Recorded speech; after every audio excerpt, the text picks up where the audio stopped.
Good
evening, everyone, and welcome to the Nexus BI Excel School. We are waiting for others to join. We'll begin shortly.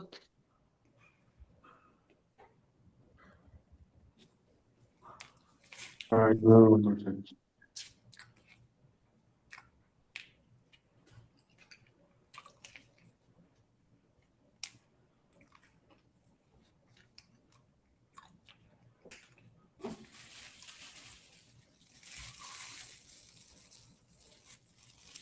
In the meantime, you can tell us where you are connecting from in the chat.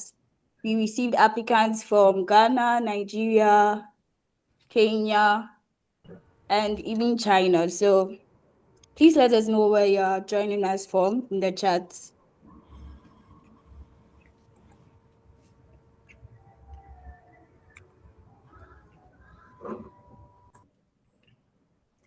I see Lydia from Ghana, Jeffrey from Ghana, Priscilla from Ghana, Maximilla from Kenya.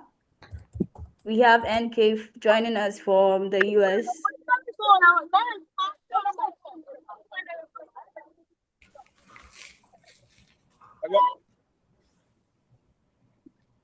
Hi, Matilda is also joining us from Ghana. We have Darwin from Ghana, Jared from Ghana. Seems like a lot of us are joining from Ghana. Welcome, everybody. Welcome, welcome.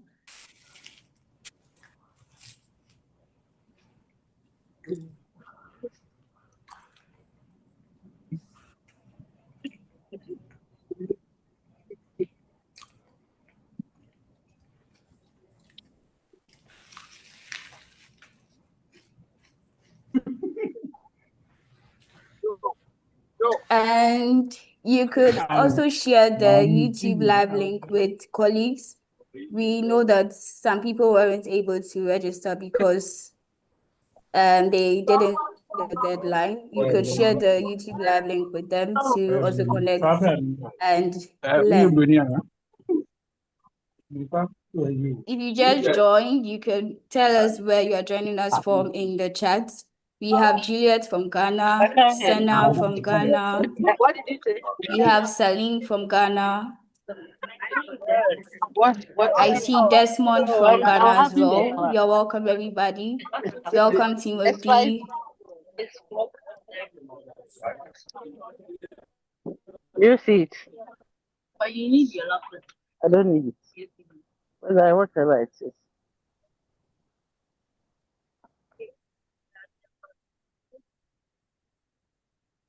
Because that I want.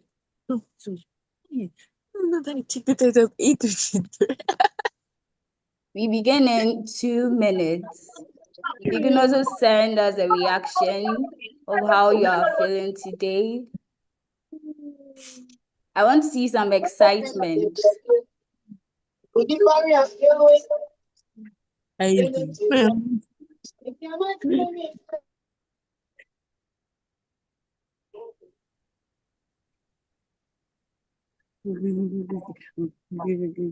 want to see some excitement.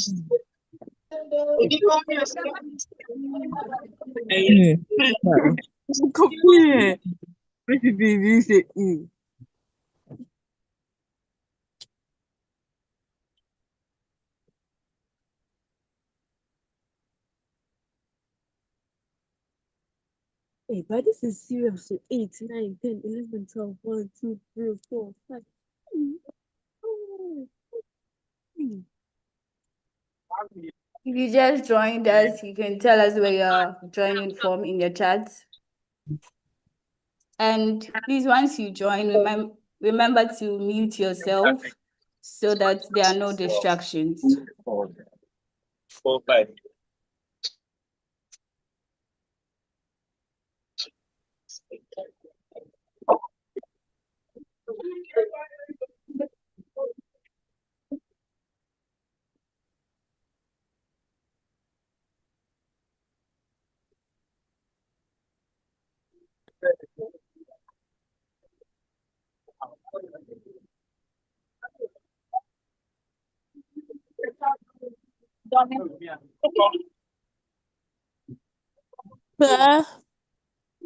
okay.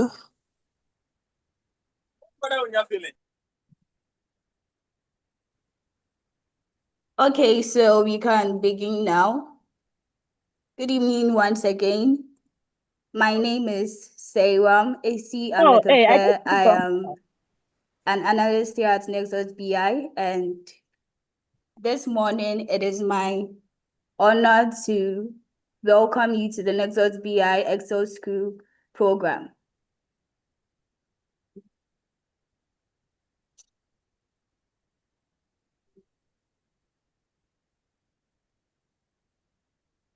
Before we begin, I would first take us through who Nexus BI is and why we started the Excel School program. Nexus BI is a fast-growing business solutions and consulting firm here in Ghana, and we are committed to helping small and medium-sized enterprises operate with confidence. And we do this by offering regulatory compliance, financial reporting and auditing, and also payroll and HR management. For regulatory compliance, we do all tax filings with the GRA and also SNIT contribution submissions.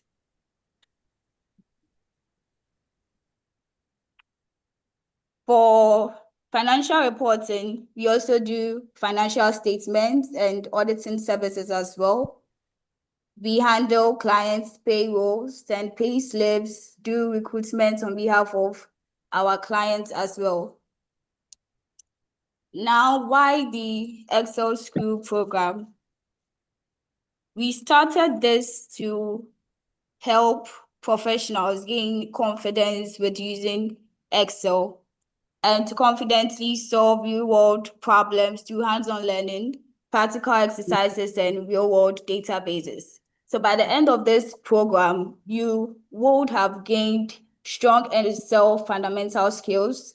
You would have gained ready practical workplace experience, and also you would have built real hands-on experience with Excel. We would also foster a very collaborative learning community. So you would have made connections at the end of this as well. Now, for the overview of the program, it's a 12-week session, and each week we would have a focus section on a topic, and it is fully online as well. We record it, so at the end of the session, you can replay it on YouTube. If you didn't get a particular thing, you could get to YouTube, rewatch it, and then make your own notes. And then at the end of the 12-week session, you would be given a certificate of completion. Now, this certificate is based on your performance. There will be assignments given, and based on attendance and completion of assignments, this certificate will be awarded. Now we look at the learning platform and the tools that are required to succeed in this program. For Google Classroom, we would be posting learning materials, assignments, and announcements like we have in this week. So all learners are encouraged to join Google Classroom. We also have our WhatsApp community for program updates and reminders. And as part of the program, we'll be creating learner support groups for each group. We would create groups for learning support. And at the end of today's session, those groups would be made available to you. That's by Monday. And we would allocate everyone to a group so that you join for support.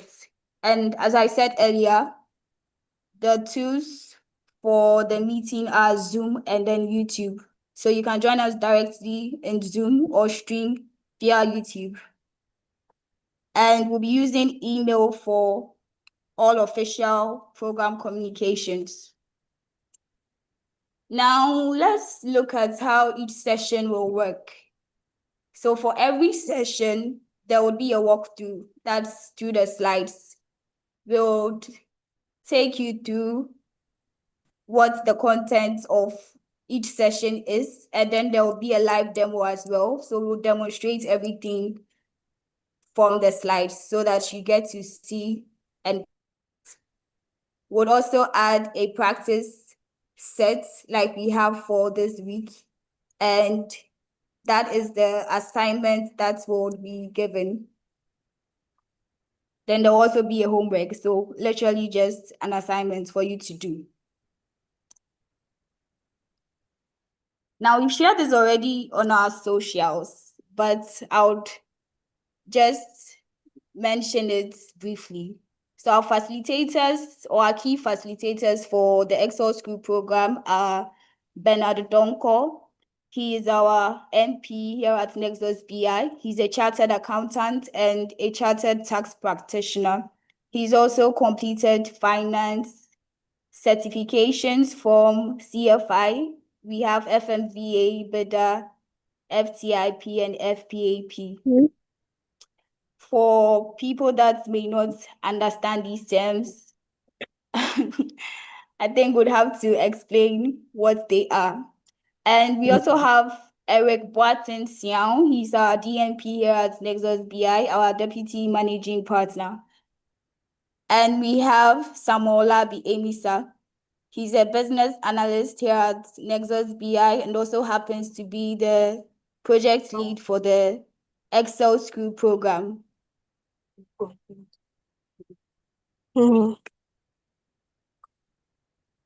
Now we'll begin the actual session for today. I know some of you are tired of hearing my voice and you are so eager to start the actual thing. So we are going to begin now.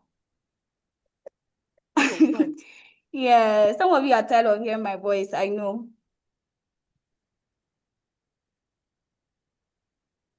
Our facilitator for today's session is Samuel. So I'll hand over to Samuel to take us through what he has to teach us for today. I need to see some excitement before I let Samuel in. Oh, you want to see my picture? I'll do that next time. Can I see some excitement? Let's welcome Samuel. This excitement, I'm not feeling the energy. Oh. Otherwise, I will tell someone to go back. Oh. Yeah. So as someone sets up, let the reactions come in. Let the reactions come in. If you are streaming live via YouTube, please do also subscribe to our channel, like, and if you have a question, you can put it in the YouTube chat. We have people that will let us know your question so that you can answer. And also, while the session is going on, if you have any question, please do all to put it in the chat. We will answer while the session is going on. Samuel, over to you. Okay. Thank you, Sarah. And hello, everyone. Welcome once again to Nexus BI Excel School. And I'm very excited to be here. I hope we are all excited as well. You should be very excited because this journey is going to take your Excel skills from a beginner to an advanced level. That's if you're a beginner, from an intermediate to also an advanced level. And if you think you are at the advanced level, I assure you, this journey is going to take your Excel skills to an actual advanced level. So for this section, we are going to look at the Home tab. So this particular section is going to serve as a foundation which we are going to build on in our subsequent lessons. If we are ready, then let's get started. No, it's a social media person, like those people that's the way. So what are the learning objectives for this session? At the end of this session, we want to be able to format with confidence. That is, we want to present our data clearly and also professionally. We also want to apply styles faster. We want to be able to use conditional formatting. We want to convert our ranges to tables all in a click. We also want to be able to manage our cells, that's insert, delete, resize, and hide our rows and columns. And lastly, at the end of this session, we want to edit efficiently. That's use the AutoSum, the fill, the sort and filter, and the find and select, all from one tab. So let's delve into each of them. So the moment you open Excel, you see one particular interface staring at you. That is the Home tab. The Home tab is a tab you see the moment you open Excel, and the Home tab has 7 distinct groups. So the groups are the clipboard group, where you can find your buttons for doing copy, cutting, and pasting. You can find the font, then the alignment, then you move on to the number and style group, as you can see here, then the cells and editing group. So for this meeting, we are going to look at the buttons and the tools in each group and explore their functionalities, what we can do with them. So at the end of this session, we are going to be conversant with all these groups so that if anytime we want to do something in Excel and that task exists in the Home tab, we are not going to be just wandering in the Home tab. We know exactly where to look at. So let's get started with our first group. So our first group is the clipboard group. This is where you can copy a text, you can cut it, and you can paste it. So I'll quickly run through the slides, then do a short demonstration using a data set I prepared so that we can appreciate the concepts. So the shortcut for copying is Ctrl+C. For cutting, we use the Ctrl+X. Then to paste, the usual paste command we know is Ctrl+V. But at the end of this slide, this particular slide, you get to know that Ctrl+V does not always work, but there are other paste special commands which we'll delve into shortly. Then the last thing we'll be looking at on this slide is the format painter, a button that we can use to copy a formatting from one cell to the other. So let's quickly go through our data set to explore the theories I just explained.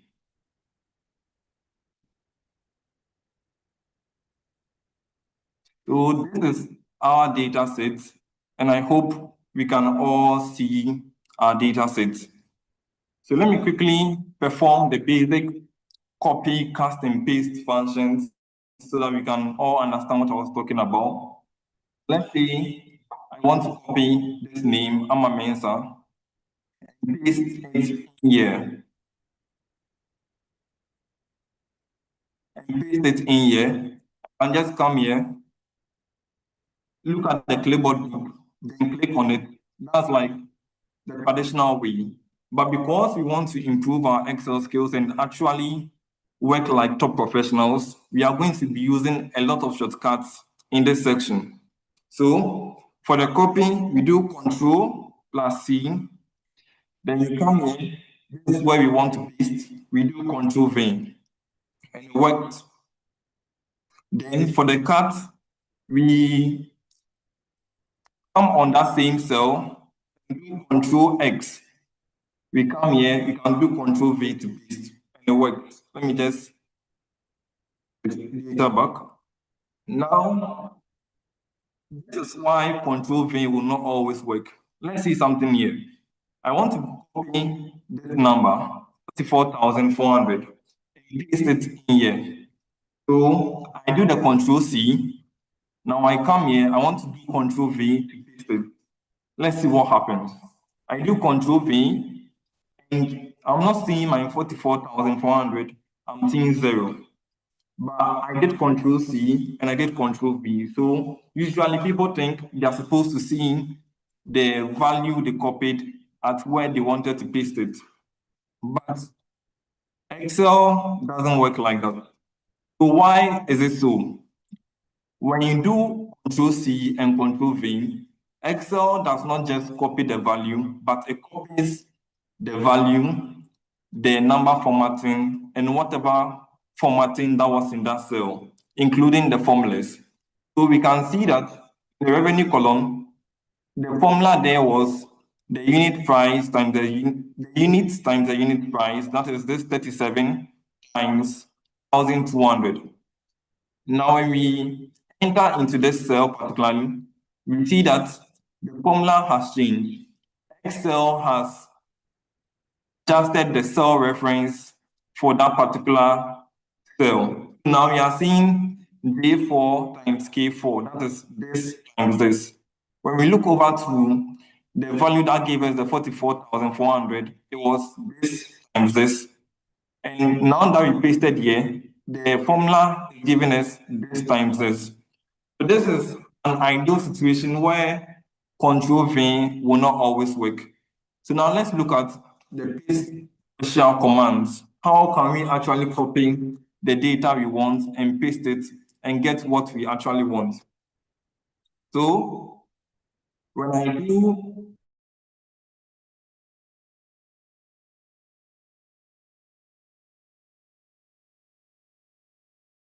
like I said earlier, we want to be Excel professionals, so we are going to be using a lot of shortcuts. So the shortcut to get to here or to open this drop down is Alt, H, and V. When you click on Alt, then you click on H, then you click on V. It opens this drop down for you to see a lot of paste commands.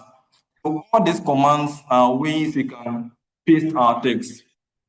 Now let's look at, we are going to be looking at the paste values first. When I hover my mouse around this, the first one, the paste values, let me use this sheet so that we can better understand what I'm talking about. So we want to paste and appear as values over here. So let me copy this 44,400 and come to this cell. Then I use the shortcut I just mentioned, Alt H to open the pay special drop down. And from there, under the place values, I go to the first one, the first button we have there. That is the one that has been attached to it.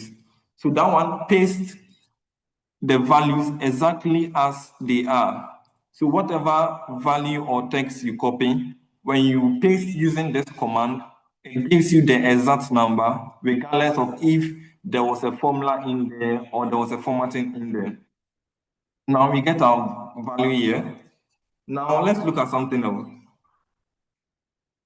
I'm quickly going to change this into a currency. I use a shortcut that's Control-Shift-4 to change this 44,400 into a currency. Now, I want to copy this number with a currency here. Let's try Control-C. I come here.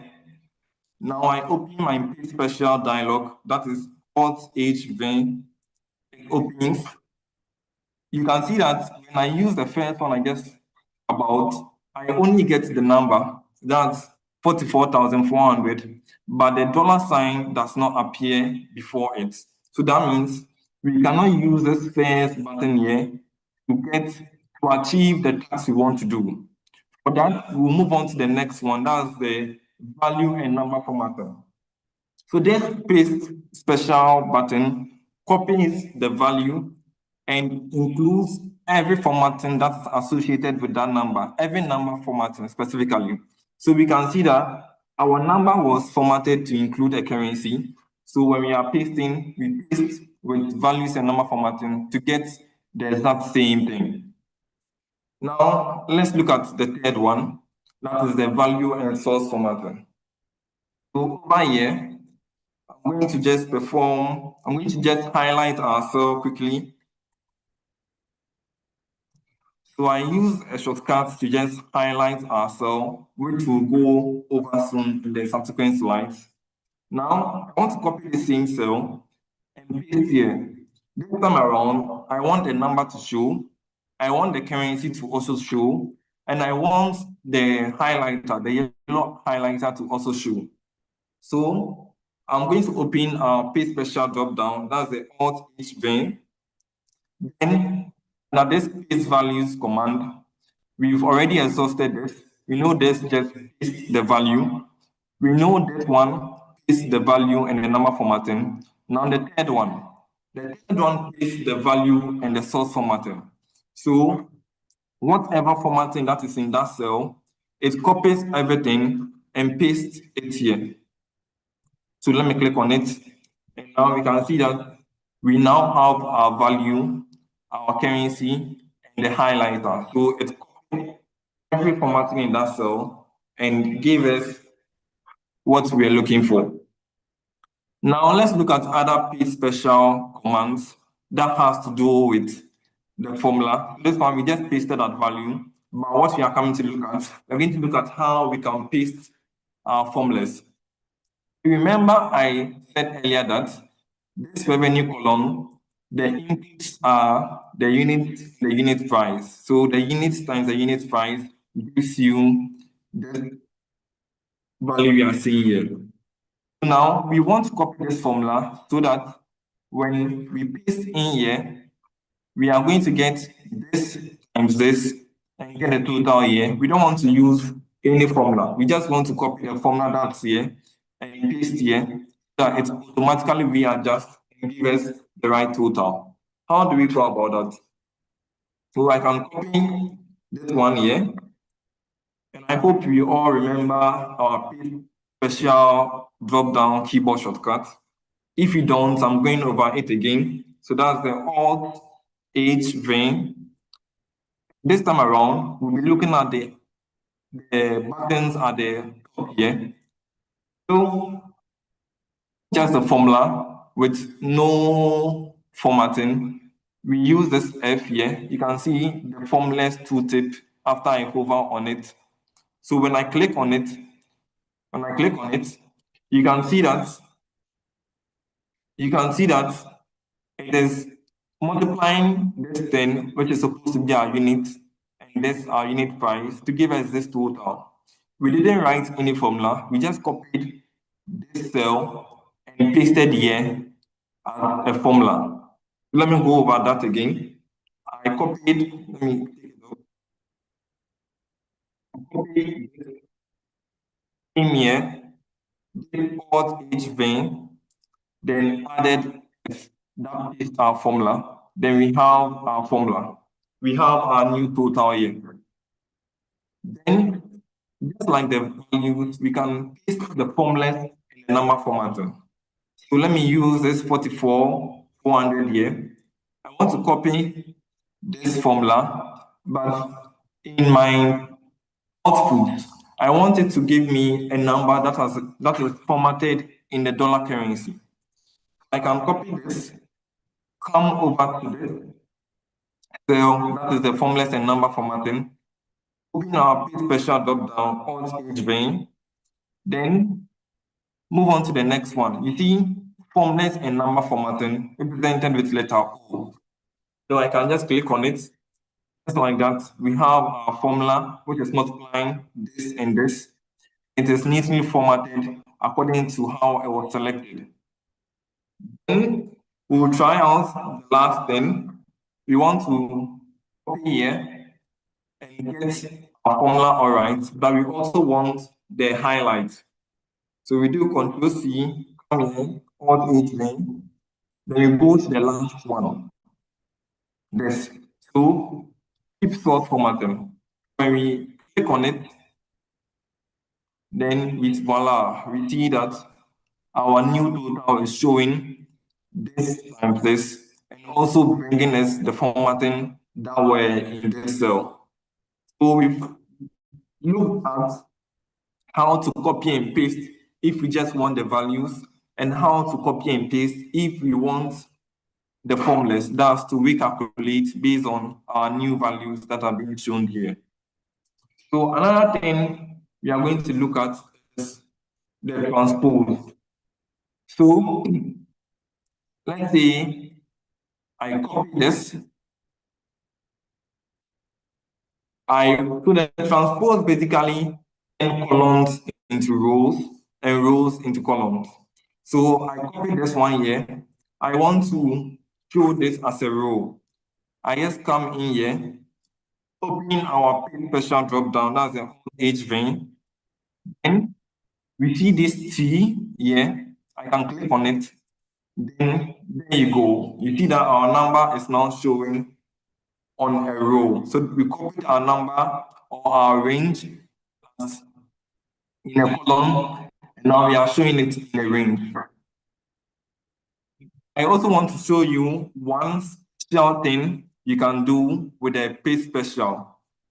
So this is our cost column, and usually, let me just put -1 in here.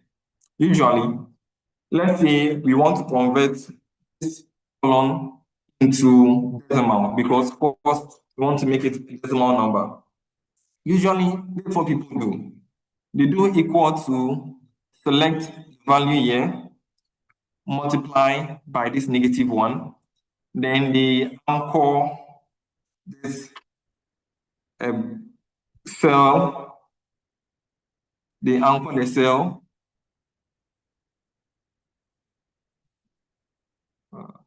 minute. They anchor the cell and press equal to. Then they double click here to show the negative values they wanted to see. So they wanted another column that is exactly the same as this, but they just wanted to see it in terms of its negative value. So they just create another column, then multiply their original column with -1 to get a new column. But I want to show you how to get this done without creating a new column. So first, we copy this -1, since that's what we want to multiply to our cost column. Then we select our cost column range. I can quickly do that by using Control-Shift down. Control-Shift down basically selects all our range downwards. Control-Shift up will select that range upwards. Control-Shift left will select it to the left. and Control Shift right will select it to the right. So it's basically Control Shift and the arrow directional key. So now let's proceed. I want to change this column into a negative value. I'm going to open up our paste special Alt H vein. Then you see this right here. I'm going to click on it, or I can basically type this. It's going to open. I hope you are all seeing our new dialog box now. Under this operation, I can select multiply, then click OK. Then here we go. You see that our cost column has now been converted into a negative value with no need for creating an additional column. You can do more than just multiplying. Maybe you want to add a fixed number to your revenue side. Let's say you want to add 100 to it. I can go ahead and copy, select our revenue column, open up the paste special dialog box, Alt H vein, then I click on S. Then under the operation, I can just select add, then click on OK.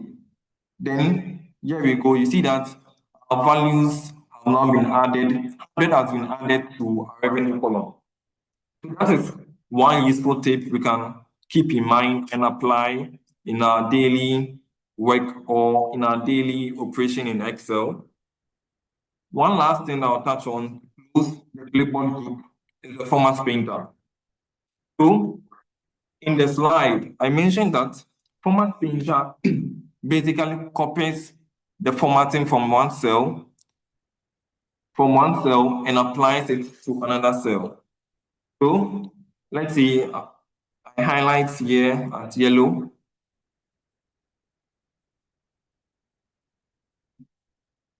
I highlight here at yellow.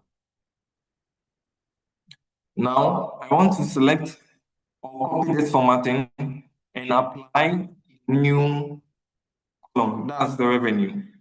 So I can just do Alt H F-E. Since we agree that we want to become Excel professionals, so we are going to be using more of the keyboard shortcuts. You could equally click on the painter button, or you just use the shortcut I just used. Let me do it again. Alt H. You see the FE already here.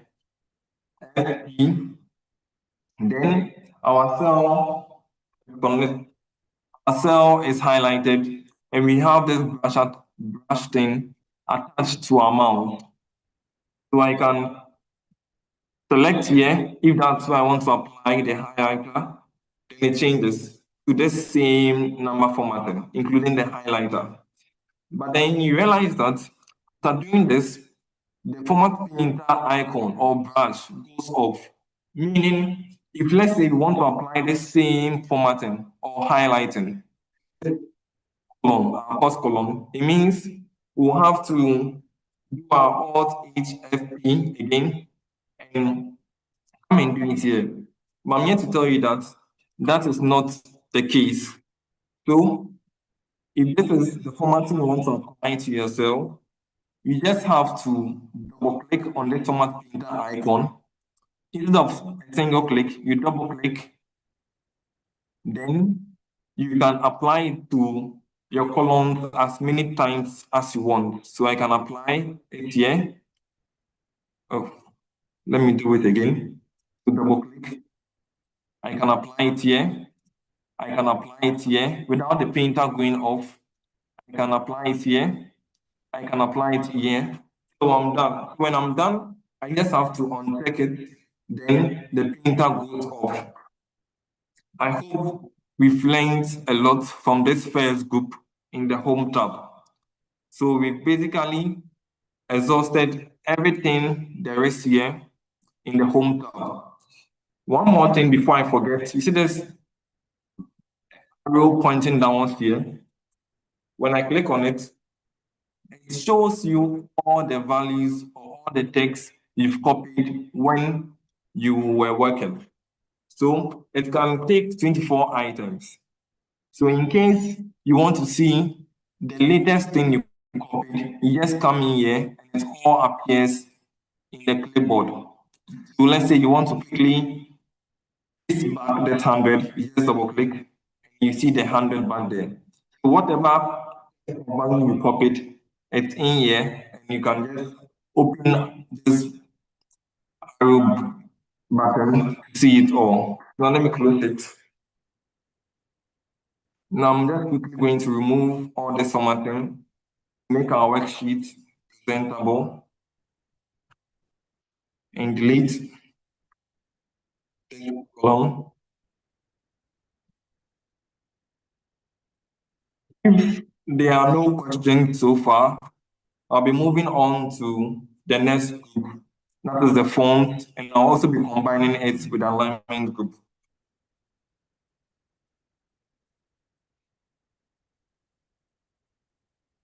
So this is the slide. I spoke about how the various ways by which we can paste, sorry. Now we can paste by values and paste by the formulas. And we can also apply our format painter.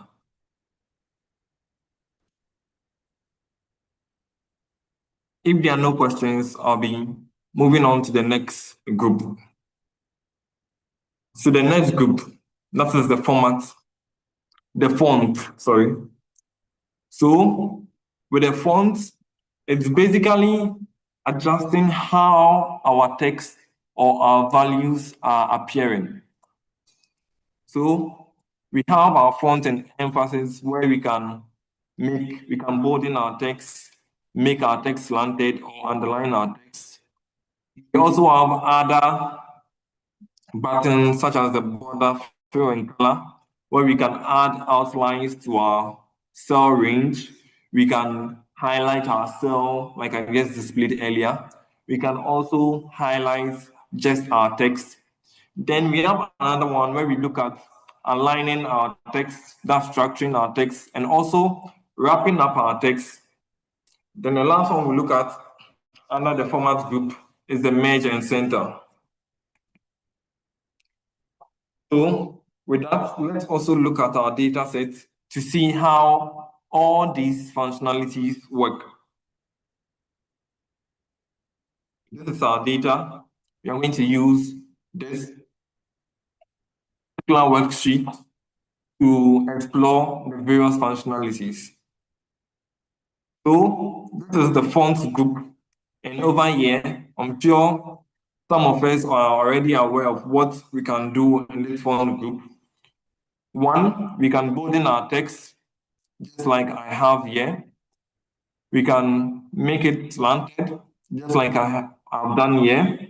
And we can underline it, just like I've done here as well. And there are also quick keyboard shortcuts we can use for all of this. That is the Control B bolding, Control B, Control I to make it italize, and the Control U to underline it.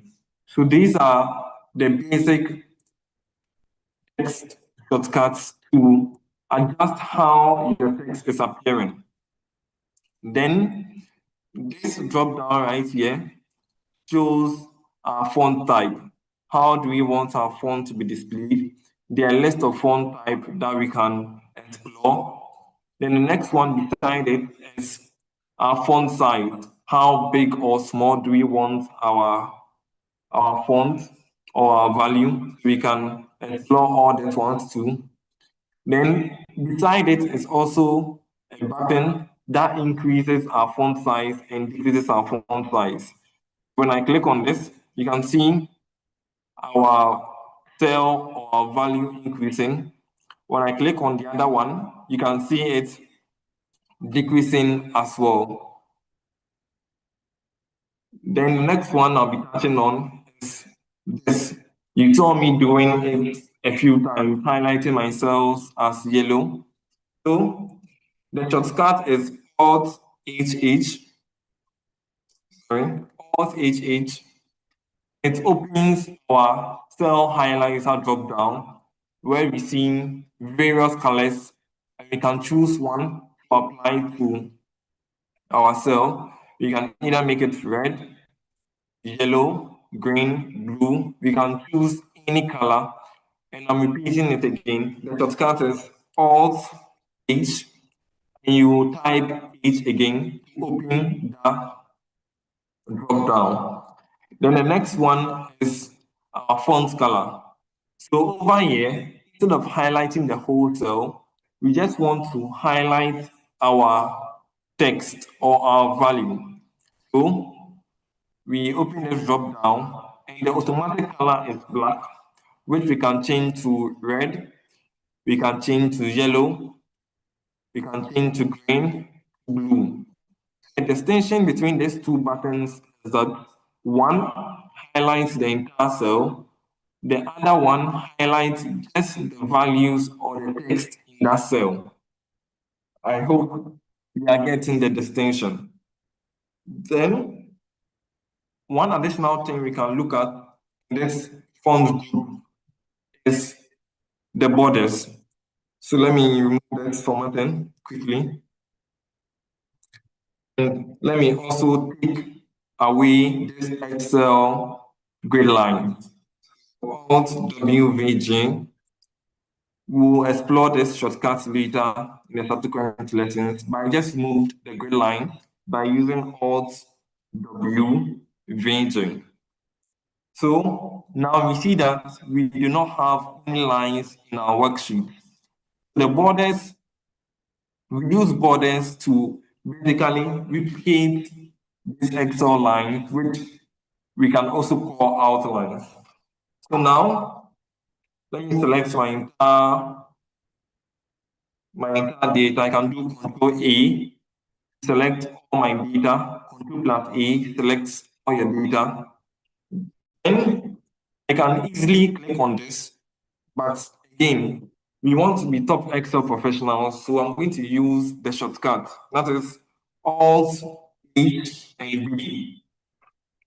By using that, it opens the border drop down, and we are able to see a list of border formatting. So the one I'm going to use is the all border. Let me just click on it. And you can appreciate what is happening. So you see that we no longer have the Excel grid lines, but we have our border applying to all or applying to the range of our worksheet of this data. And I can take it off by first selecting our range, Control A, then quickly doing Control Shift minus.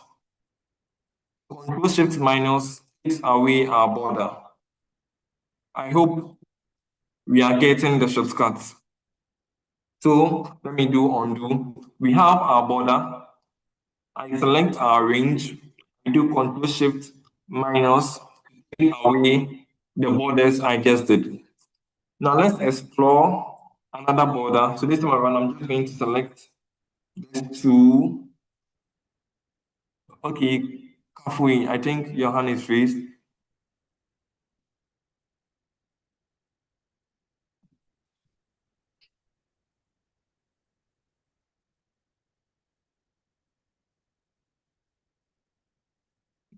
Hello, if you're asking something, I cannot hear you.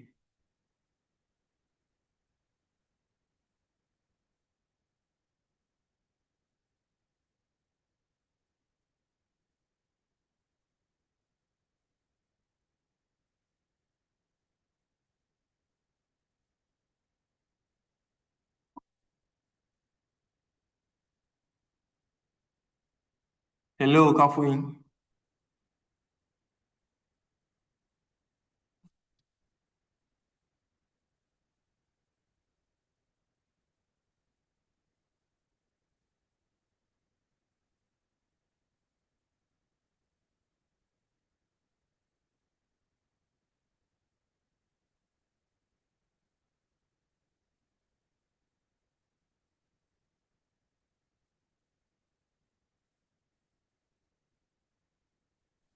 Please unmute and ask your question.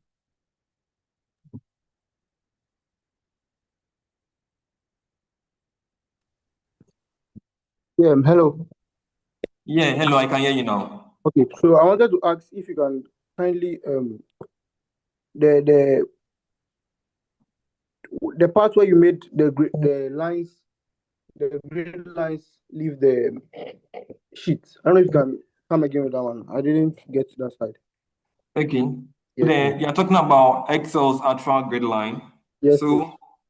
I use a shortcut that is the Alt W and region. By doing it again, we can see the Excel grid lines.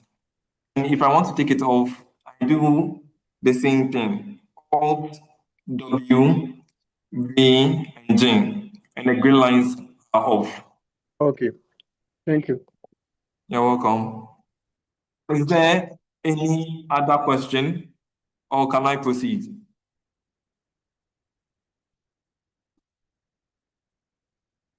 Richard,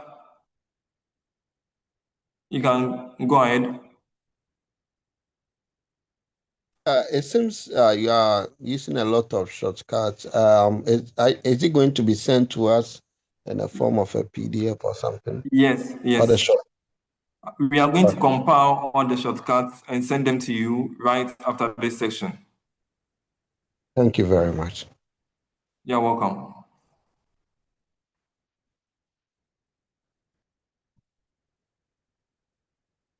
Richard, was it Richard? Okay, Richard just spoke. Okay, so I'm proceeding if there are no more questions. So I wanted us to explore another border. We did the all border that plays an outline on all our cells. So when I do control, so this one, you're just going to look at these two columns. That's the order ID and the date. So Alt HB to open up our border drop down. And with this one, we just want to apply a right border. So I click on it, and just like that, we see this vertical line showing here. So if I want to clear it, I can just do Alt E, then Control Shift minus, clear all the borders on our range. So I'll leave it to you to explore the other border functions. But before I wrap up with the border completely, I want to show you how you can customize your own borders. So let me do Control A and open up a border drop down, Alt HB. Now, when you scroll down, you can see more borders here. I'm going to click on it. Then this interface appears. So this is what it does. You will have to choose the line type to use for your borders. So for my vertical axis, I'm going to use this dotted line. Once it has been selected, I'm going to go ahead with applying them. I'm going to apply one here by just clicking here and apply one in the middle and apply one at the end. It's just three lines. You apply one here, and one at the end. Then I'm going to go ahead to select the line I'm going to use for my horizontal axis, which is this deep line here. So the same procedure, one at the end or at the front, the other one in the middle, and the other one at the end. Then just like that, we've customized our border. We can select the color our line should be displayed. I'm just going to go ahead with the black, which is the automatic color, and just click on OK. After clicking OK, you can see that showing plainly. Our vertical axis is showing as the dotted line we use, and the horizontal one is showing as the deep line we use. So that's it with the font group. I'll be proceeding quickly to the alignment group.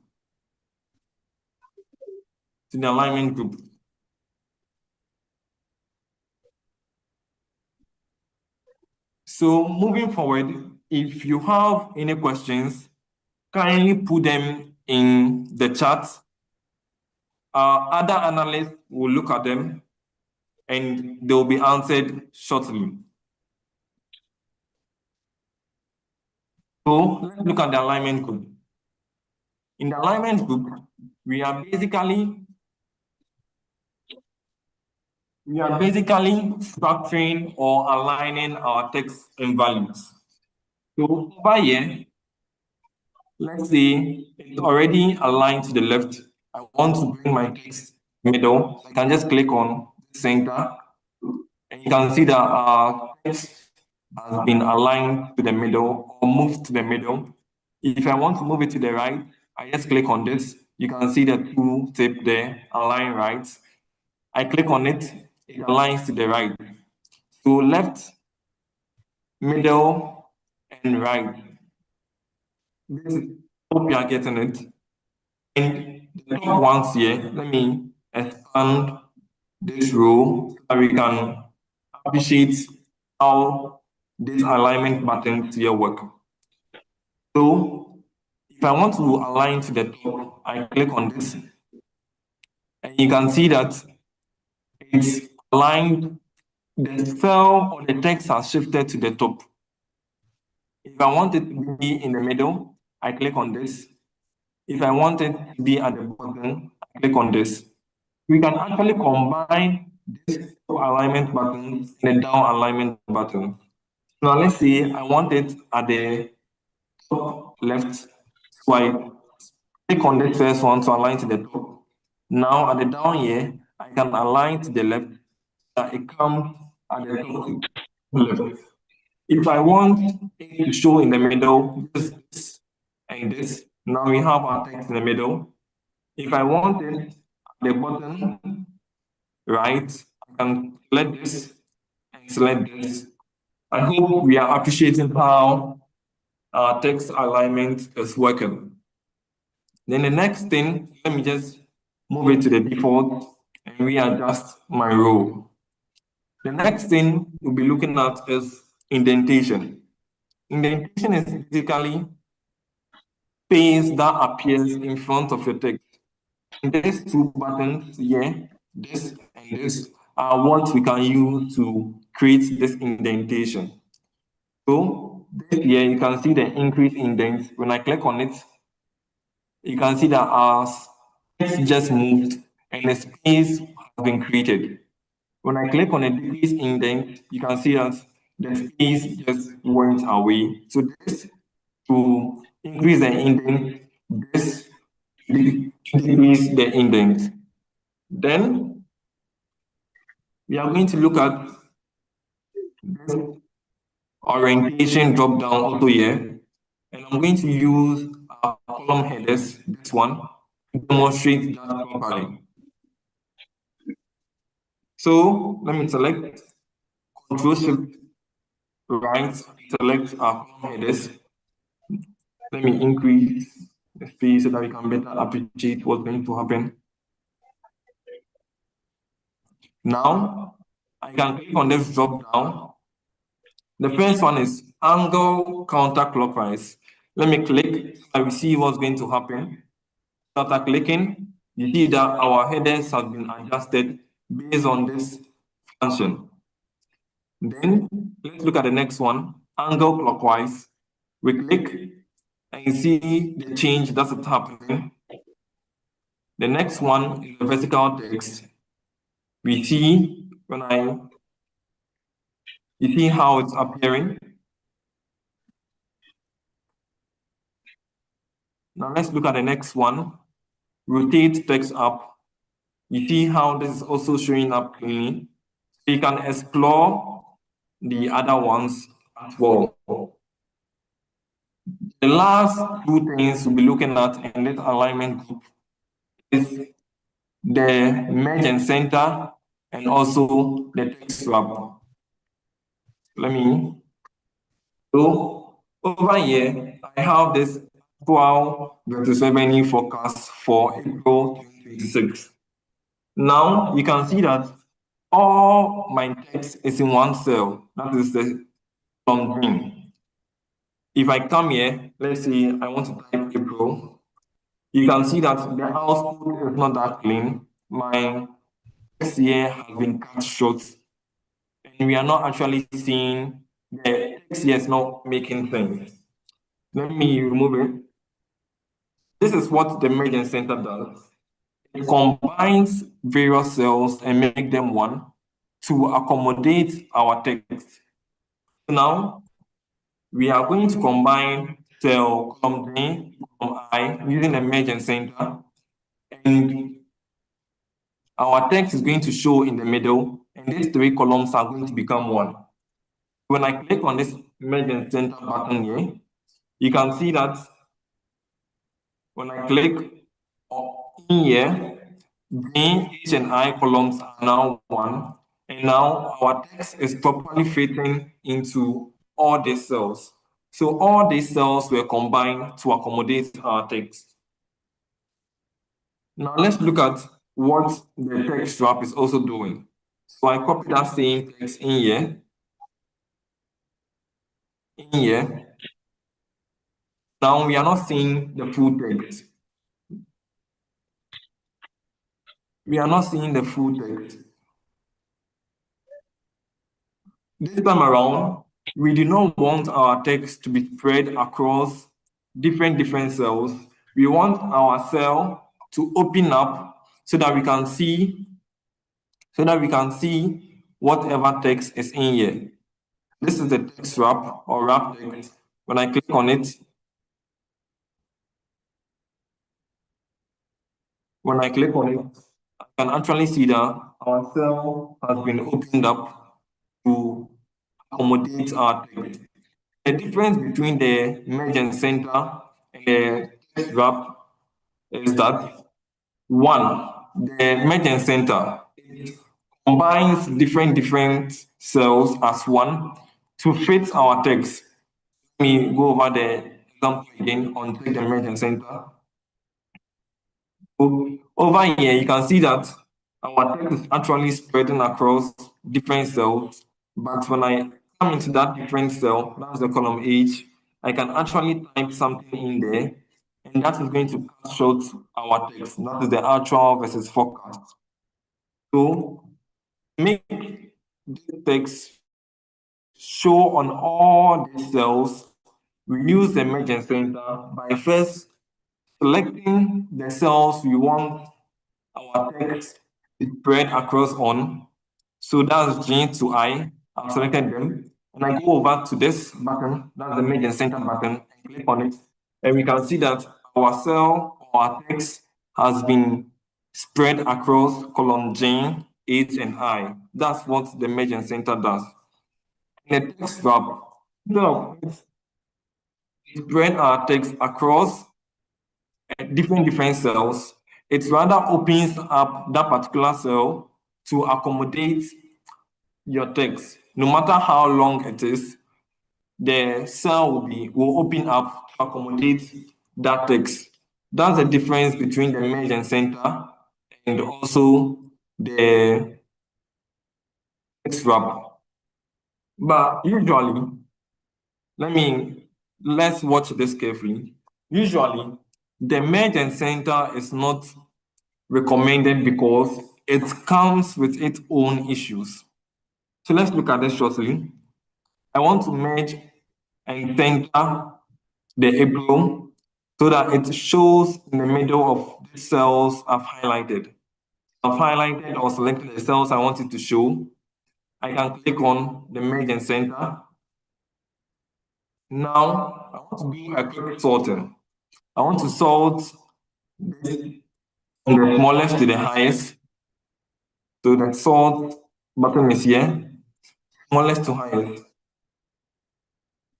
So I sort, and you can see that we are getting an error message that to this, all merge cells need to be the same size. So when we merge our cells, it prevents us from doing sorting. That is why the merge and center is not really recommended. So instead of the merge and center, one will ask, what do we do to replicate what the merge and center does since we are not recommending it? So what we are going to do is the center across selection. So let's watch this closely. I'm going to do the merge and center by not doing merge and center.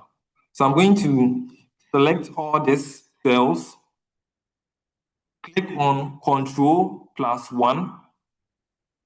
I'm repeating, Control plus 1. When you click on Control plus 1, you are going to see this here. And I'm going to go to the alignment. When I go to the alignment, you see this horizontal drop down here. Currently, it's on general, but I'm going to change it to center across selection.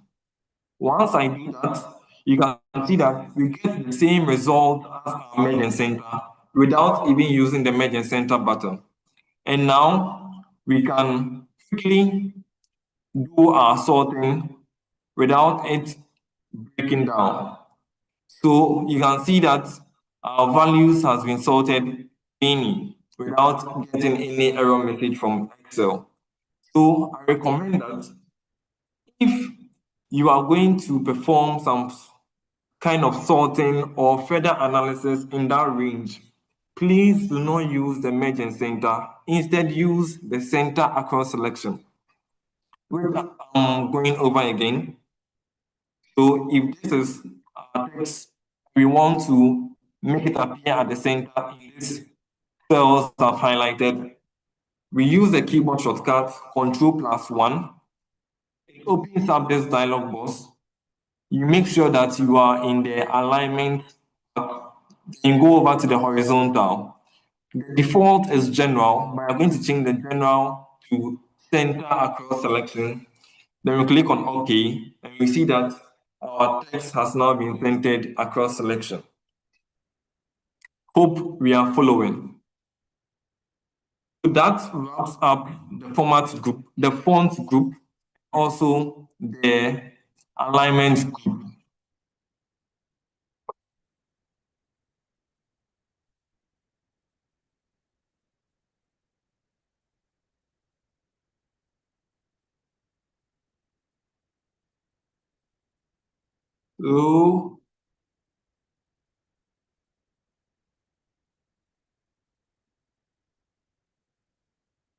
So we're going over. Someone wants me to demonstrate the last one again. I'm guessing it's the center across selection. So what I'm saying is, when we use merge and center, it brings up error when we want to solve our range or our data set. So instead of using a merge and center, there is another functionality in Excel called center across selection. So you first highlight your range, then use the keyboard shortcut Control plus 1. And after this section, we are going to share a PDF that contains all the keyboard shortcuts. All the keyboard shortcuts. So when you open the format cell, after doing Control 1, you make sure that the alignment tab has been selected. Then you go to the horizontal. If it's a general, you change it to center across selection. Then you click on OK. And here we go. You have your text in the middle. I hope it is clear.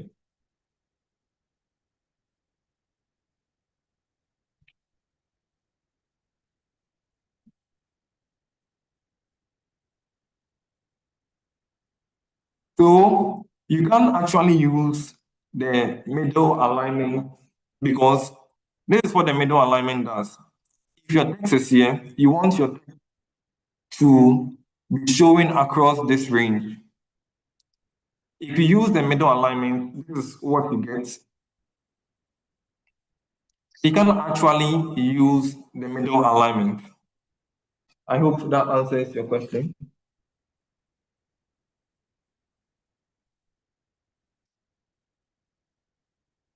Okay, so moving on, we are going to continue with the next group under the clipboard. The next group under the home tab.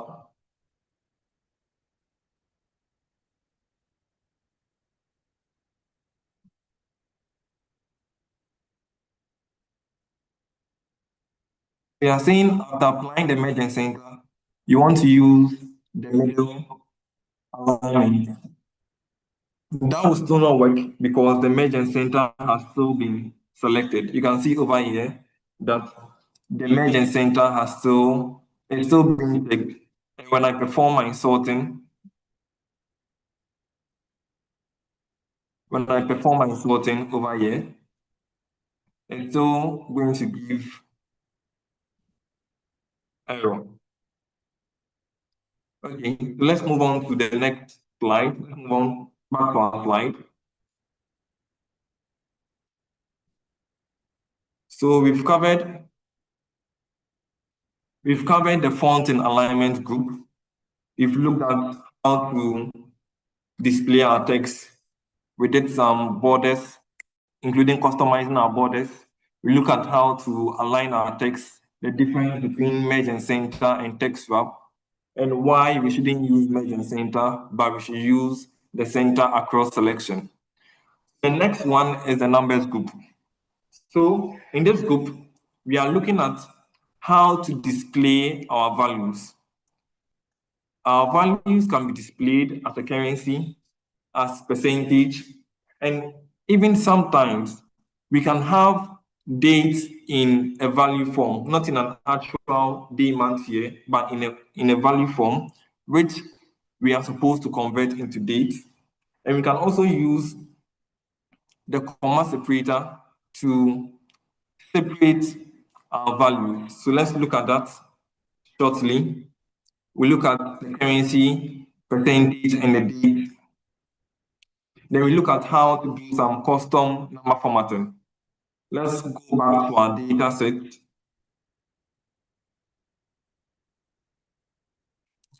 We are going to use this data set for this. For the first one, look at how we can make this revenue column a little presentable, or even all our numbers column a little presentable. So our numbers column start from the unit, the cost. I'm going to use the keyboard shortcut, Control Shift right and Control Shift down. Then I'm going to click on this comma separator here.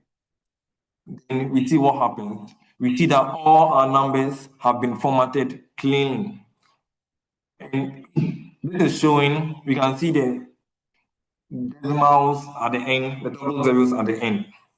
Now, let's say we want to attach currency before our price.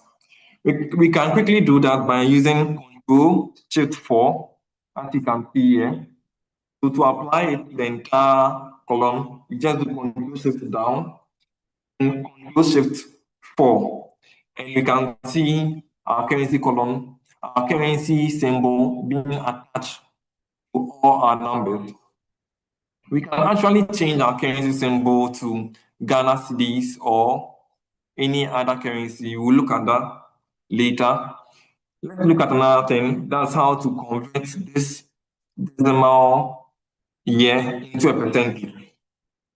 So we can use our keyboard shortcut.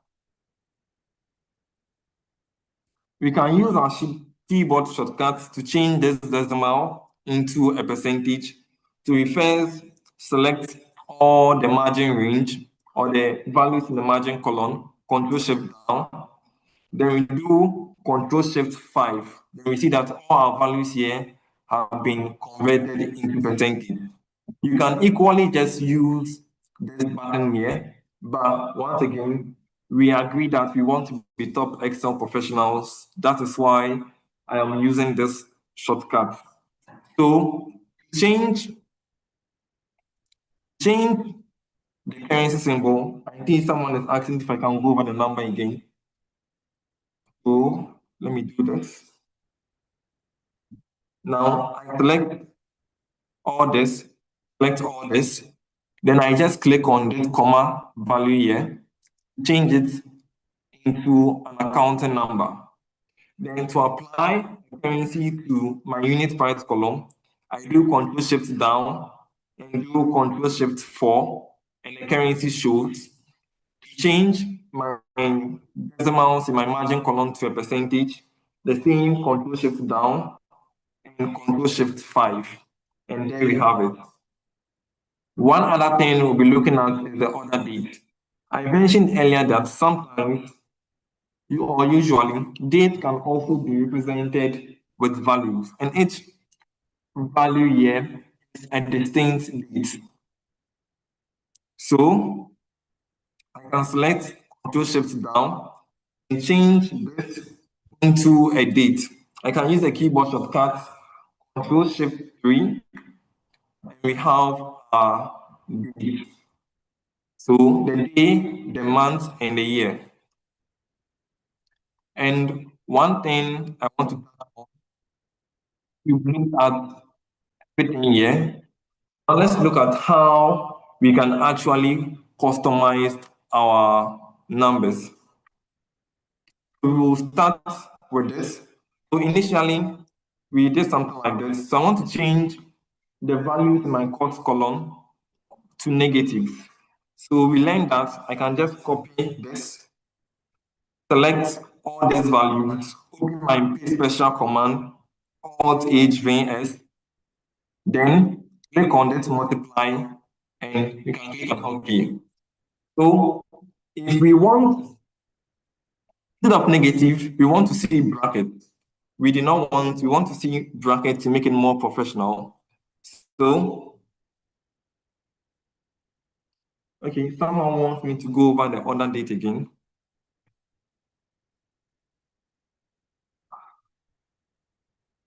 So initially, this was how our order date was like. It had just numbers, and you could not identify what date this is. You cannot perform any analysis with this date structure. You change it to an actual date, Control Shift down, then I can do Control Shift 3, change this number into a date. I hope you are clear now, Isaac. Now moving on, let me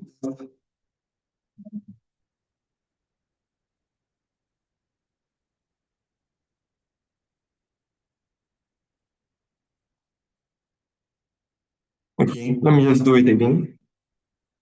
So now I want to change my cost column into negatives. I went over this earlier. Copy, highlight, Alt H V S, select multiply, and OK. So now I want to format my cost column in a way that my negatives now appear in a bracket. So there is a shortcut that is Control +1. So Control +1, the same Control +1 we use for our center selection. But this time around, instead of alignment, we are going to go to number. Then when we go to the number, we are going to go to custom. So in our custom, we see a long list of formatting, which we are going to explore some of them, and we see a sample too. So when I select this, and see that this is our first value, this is the desired output, or the output we'll see when we click on OK. So that is how we can change our negative here to the bracket. But we can see that our 0, at the end is gone. So we want to change that. We do the Control 1 again. We come to custom. We actually look for a formatting that has the 0 at the end. So you can see that this formatting has that. When I click on it, you can see how it's showing here in the sample place. Then I can click on OK. Then we have it here. Usually, you want to highlight your negative values, and we can do that by using our customized number format. So once again, I do Ctrl plus 1. Then in the custom, I look for one that has red before it. You can see that in this number formatting, there's red here before the number and the formatting. When I click on OK, our text changes to red. Our negative value changes to red. And actually, when I click on Control 1, that same format, I can change the color. Let's say I want a green. I can type in green there and click on OK, and we see green there. Okay, I'm going to slow down. So I'm saying to open the dialog box to perform your number formatting, you click on Control 1, you come over to custom, there's a wide list of numbers or number format to apply your formatting. So to get a negative value, you go in for this one because it has the bracket in here and the bracket at the end. So when I click on OK, we see that that formatting has been applied.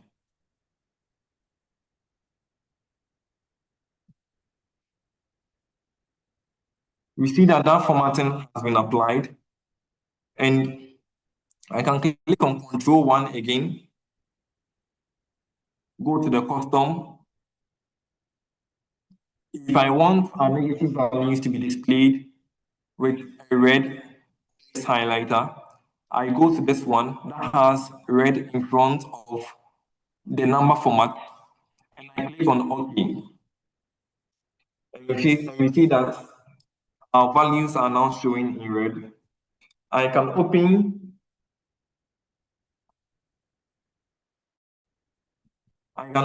our custom again, and I was saying that let's say you want to change the color, you can actually delete the red and type in your color, let's say green, but bear in mind, Excel does not recognize all colors. It's only some basic colors like green, blue, red. When you go in there, type in purple, peach, you're not going to see anything. It's going to result in an error. So when I change the color from red to green, and I click on OK, you can see that instead of red, we are now seeing green, but we are going to go with red since that's something more presentable. So I come in here and select our red once again.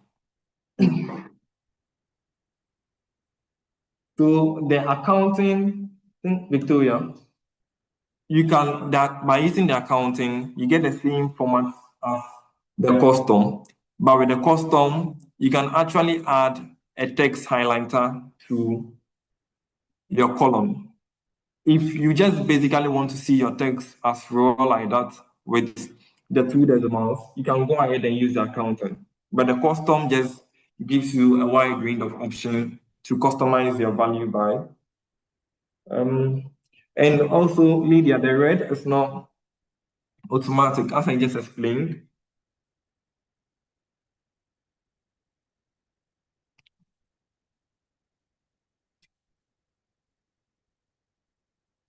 So to make your work presentable, that's when you can use the brackets, or you can simply leave it with a minus, but it's more presentable when your negative figures are shown in a bracket. Let me move on quickly. Let me show you one more thing, then we can move on to another group. So over here, I'm going to do something quickly. 1, 2, 3, 4.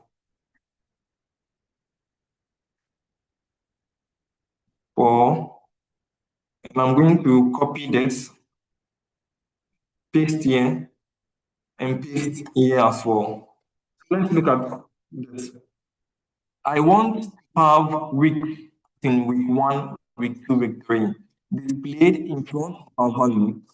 Then over here, I want to have scale to representing quarter, as in quarter 1, quarter 2, quarter 3. Go before our numbers, and here we'll make year, YEAR, show in front of our value. When I highlight this, I go Control 1, open up our sum formatting.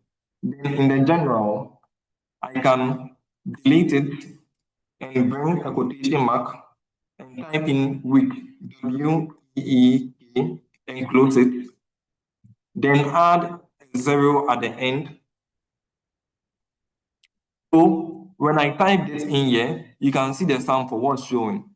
You can see that our first one is now showing as week 1. So when I click on OK, you can see the change here. You can see week 1, week 2, week 3, week 4. So opening Control 1, can actually phase them out by hitting my space bar, and we can see that it's been phased out. I'm going to repeat the same thing for this, but this time around, I'm going to use scale. Control 1, custom, in the general, I delete the general, opening quotation mark, scale, closing quotation mark, and I bring my 0. When I click on OK, you can see that what used to be 1, 2, 3, 4 is now Q1, Q2, Q3, and Q4. So I'll leave this last one for you to try. You can use the year, everything here shows us year 1, year 2, year 3, and year 4.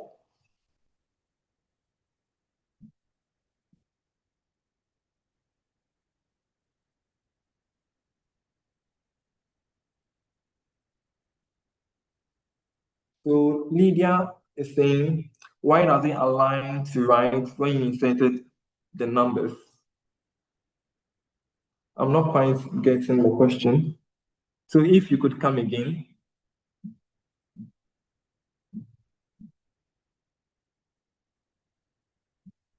Can we have the number colored but the bracket not colored? I think that's a functionality we can explore. Okay, so we will explore that maybe on the latter part of the section. Let's move on to the next group. That is the style group. Let's go back to our slide. We've covered all this, the currency, the percentage, the date. We've looked at how to customize. We've looked at how we can customize our numbers. Okay, so Lydia, in Excel, numbers are automatically aligned right, and text are automatically aligned to the left. So let's move on to the next group.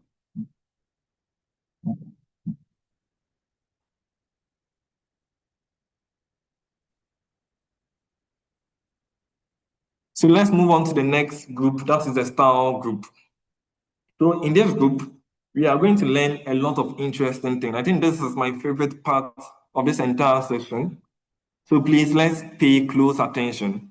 We are going to learn how to format by using certain conditions. We are going to convert our range into a table, and we are going to apply built-in Excel styles. Now let's go to the conditional formatting. So this is basically formatting your data or your range by using certain built-in or predefined rules in Excel. We'll look at that shortly in the demo.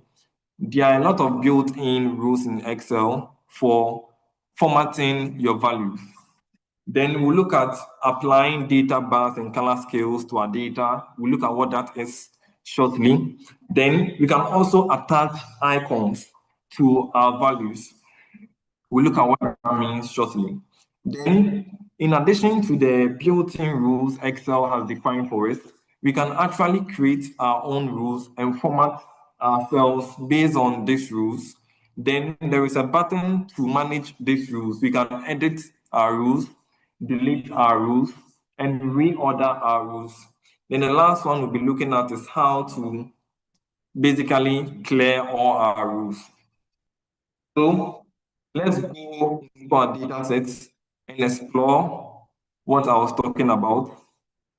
I'm going to quickly delete all this and remove the formatting, everything, so we can now perform our conditional formatting. So this is a table that has been neatly formatted, and we are going to try and achieve this. We are going to try and achieve this. So let's look at it. This is the style group. This is the conditional formatting. We can click here to open the conditional formatting, or we can do Alt H and L to open the conditional formatting dialog. Open the conditional formatting dialog, and you can see the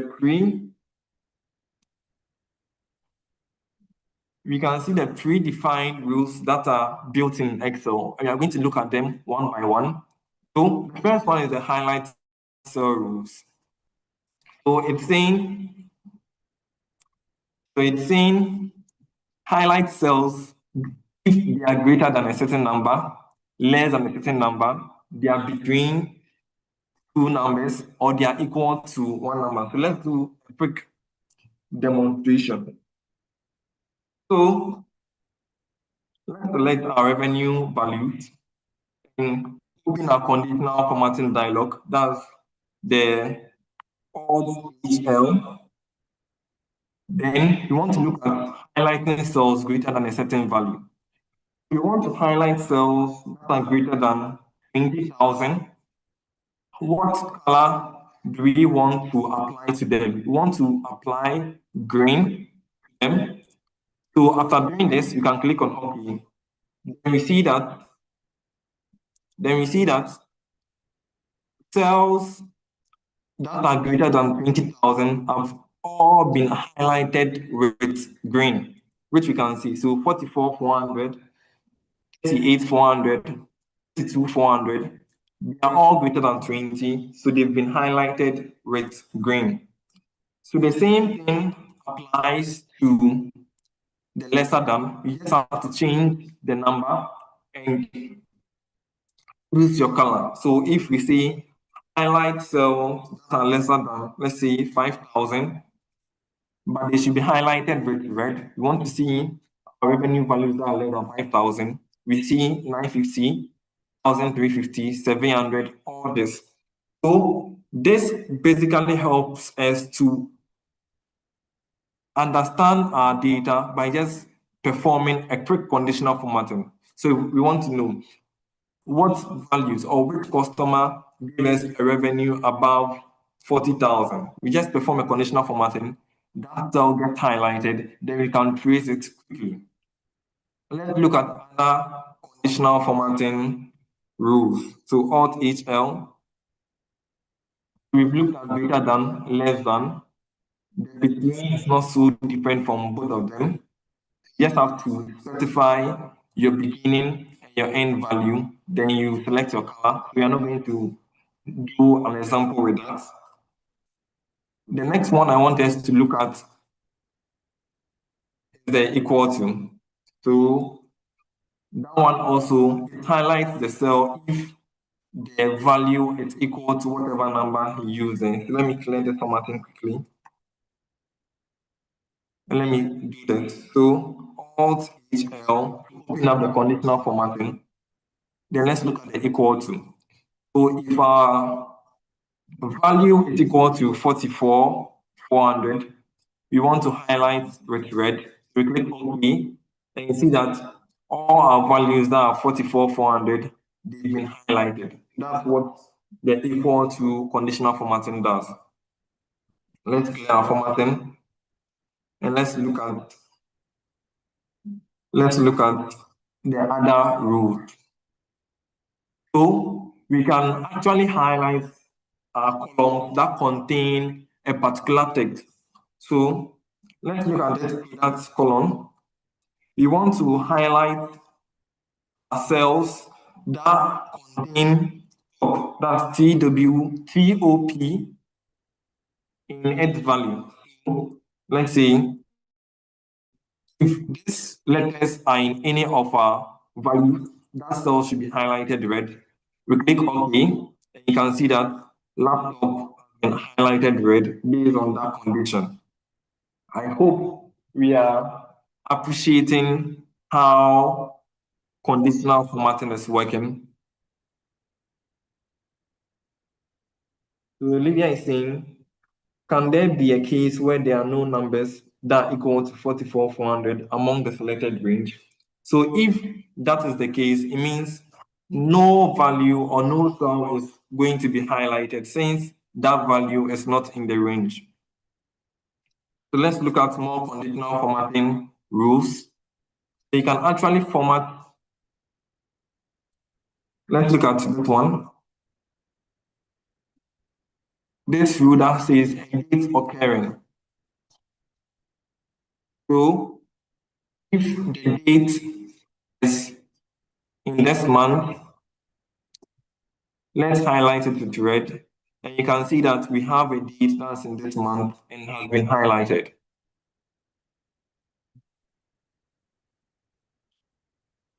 Let's see what we have left. Okay.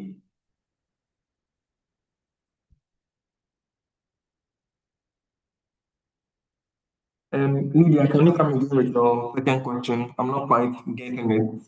So let's look at the last rule under the highlight cell rules. We know that an order ID is supposed to be a distinct column. That is, for every transaction, there's supposed to be a unique order ID. None of these order IDs are supposed to be duplicated. Let's select our order ID range and check if they are duplicates. Conditional formatting also helps us to explore patterns. When we come here, we see duplicate values. We can click on it. If there are duplicate values, what color do you want to represent it with? You can use red, as we've been using, and click OK. When we go through, we see that we have duplicate values. That's this order ID has been duplicated. It's repeating itself twice, which is not supposed to be so. So conditional formatting brings that to our notice. So text that occurs. Lydia wants me to go over text that occurs. So it's actually a date occurring and text that contains. So I don't know which one specifically you want me to do, but the dates that contain, the text that contains, if this is your column you want to look at, Alt HL in a conditional formatting, the text that contains. Now, what text do you want to highlight? So let's say your text, you want to bring out or you want to highlight text or product that has TOP at the ending, or even OP at the ending, or it can be OR. Anything. Once Excel goes through this range and finds this letter in that range, it's going to highlight that cell based on with the color you choose here. So here you are choosing a light red fill. We can click on OK, and we can see that all our products that ends with OR have been highlighted with our red fill color. I hope you are okay. So let's quickly go and explore other additional formatting. There is one that looks at the top 10 items. You can use it to explore your top 10 costs or your top 10 revenue. Let's do that quickly. So we highlight our revenue. We do Alt HL. We count the top or bottom rows. In our top 10, we select the top 10. Then how do we want to highlight it? we want to use a green. So we can use a green and click on OK. Then you see that our top 10 revenue has been highlighted. So that is it with the top 10. There is also one for bottom 10. I'm not going to go over that. I'll move straight to the above average, and we can use that example to understand the below average. So let me clear this formatting. When I select this range, that's the revenue column, let's look at this place. We can see that the number of items or values there are this one. The total sum is this, and this is the average. So now we want to highlight all our revenue that are above this our average. So we open our conditional format dialog, HL. We go here above average. Then we can change our color to green. And we can see that, let me click OK. We can see that all these values have been highlighted are greater than our average we see here. That's 8,558. We can do the same thing for the below average. Ramsey, please type your question in the chat box. So let's go ahead to explore. We've looked at the highlight cell rule and the top and bottom rules. Let's look at what the data bar is. So the data bar simply include a bar chart in whatever column you select to perform your conditional formatting. We are going to use the unit column. So it's going to include a data bar based on, and its length is going to be based on the value in the cell. Let's open our conditional formatting dialog. This is our data bar. We can select any one of these bar. So I'm going to use this. And you can see that the data bar has been included in our column based on, the length is based on the value in our cell. You can see that 43, the length is greater than 32. So this is just a visualization technique that we can use. So that is it about the data bar. Let's go on to explore other conditional formatting. The next one we'll be looking at is the color scale. Let me clear that.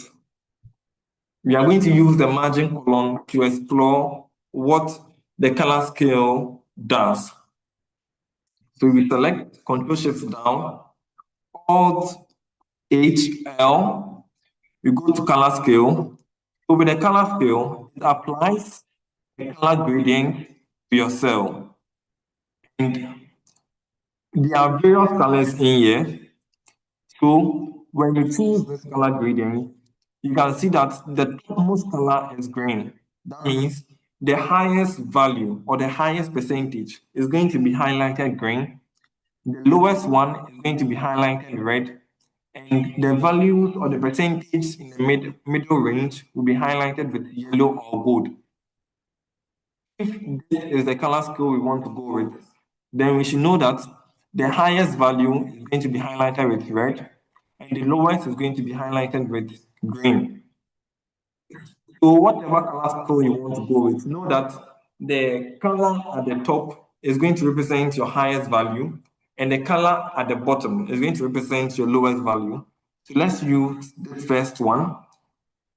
Highlight our highest margin with green, which we can see here, and our lowest one with red, which we can see from here.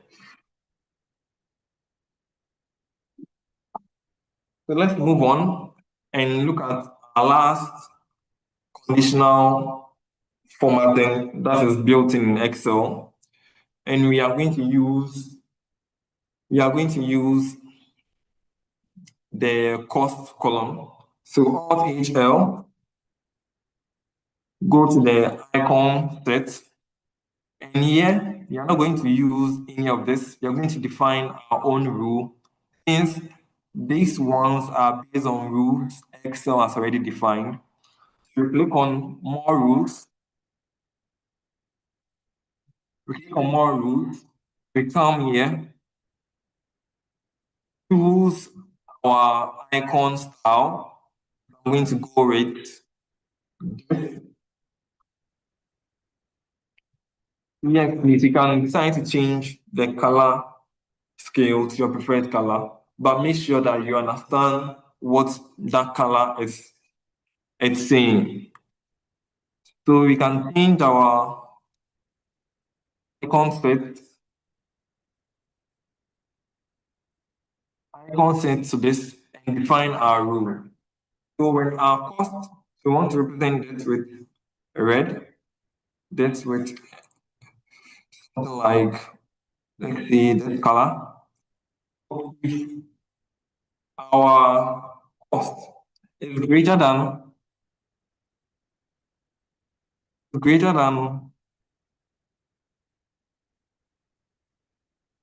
5,000, we change here to number as well. Change here to number as well.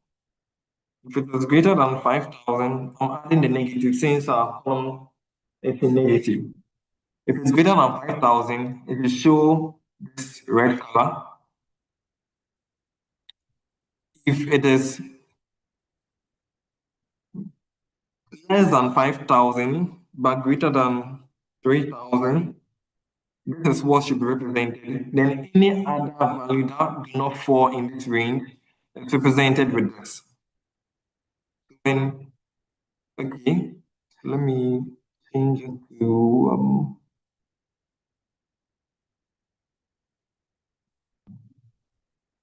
let me change it to something suitable. Okay.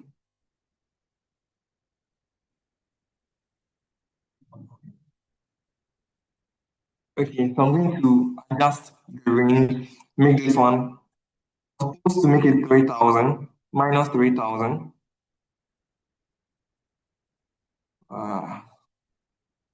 Okay, let me just simplify it to this. Let me just change this back to an actual row number, positive number. So copying.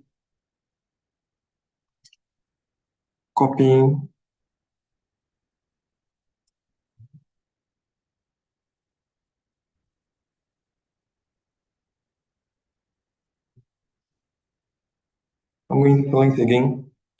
Alt L, icon set, define our rules, into number, change this one to number. If it's greater or equal to 5,000,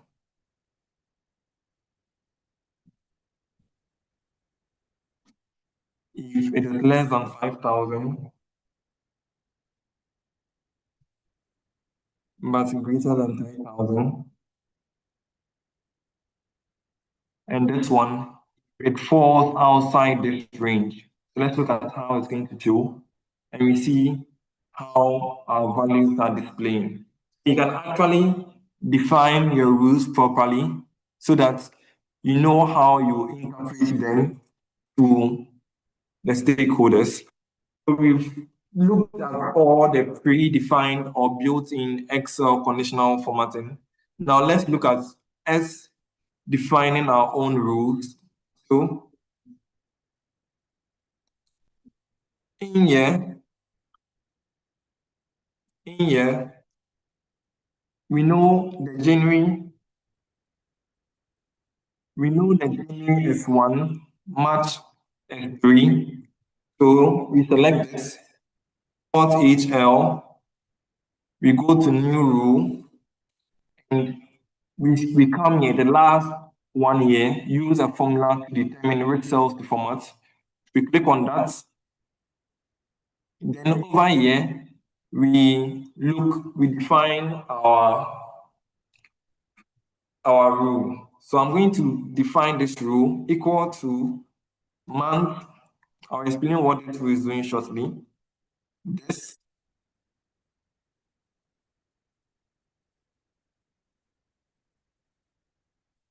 So if our month from this date is less than 3, that is, if our month falls in January and February, we want to highlight that. The month B19 will bring out the month number from this date. Then we'll compare that month number to 3. So if it is less than 3, we want to format it with blue. We click on OK. Then when we are done, we click on this OK. Then we see that. Oh, let me look at the formula again. All manage rules.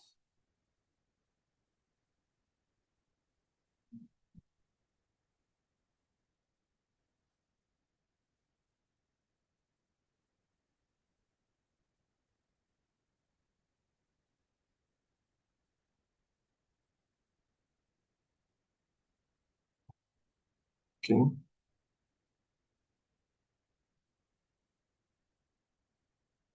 Let's look at something else very quickly. We can add a new rule, something very simple. Let me clear this one here.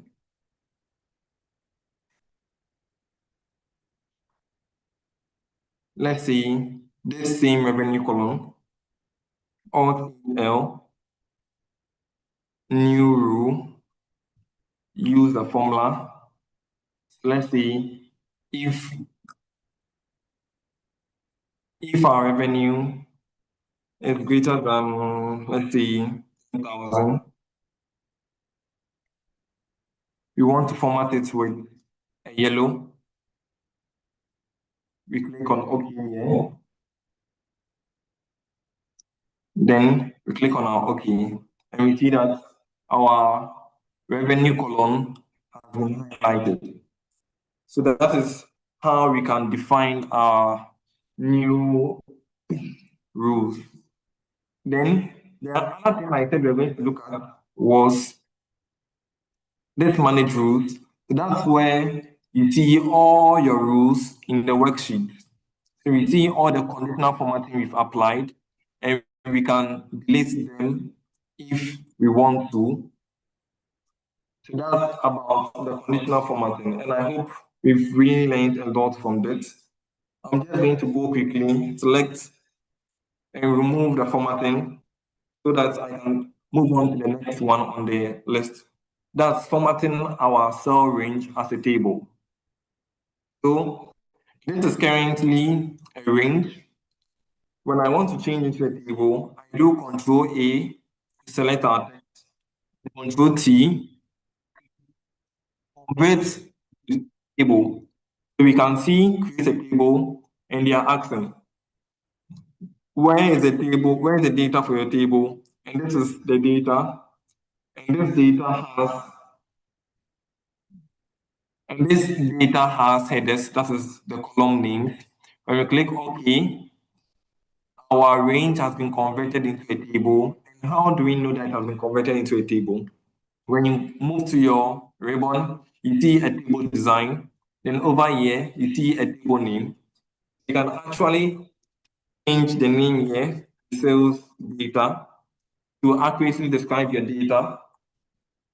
So actually, a section on Excel tables will be had in the subsequent weeks. So I'm just taking you through how to convert a range into a table, but Excel tables are really detailed and track sections to be held later. The next one I'm going to look at is how to apply Excel styles. So when you look at this, the Excel styles are applied over here. I'm just going to remove them and apply them again so that we can see. So when I drop down, you have a wide range of styles you can use and apply to your data. So this is what I did. I selected this, Then in the drop down, I clicked on this style and it applies. Then in this input data, I select them, go to the cell styles, and I select input. So these are usually generally accepted Excel style. So generally, input data are highlighted with this.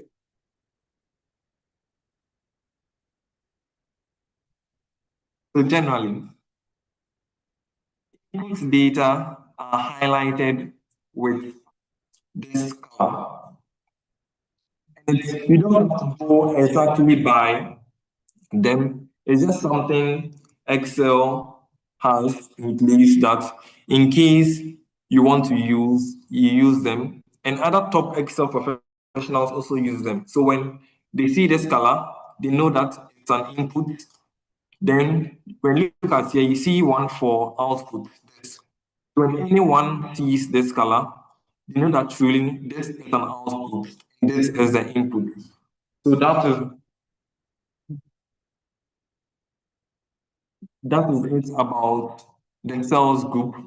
We've looked at the various conditional formatting. We've converted our Excel range into a table. And we've looked at the indicator that shows that your range is no longer a range, but an Excel table. And we've looked at the generally accepted Excel styles that are built in Excel. So Felix is asking, how do I select column J and H at the same time? So this is select the entire column. This is J. Select H. You have to press the control. Then you can click on the H. Then select J and H at the same time. If it is this value we are selecting or this range, I select this first. Then control, and I select the other range. That's how you select multiple ranges at the same time.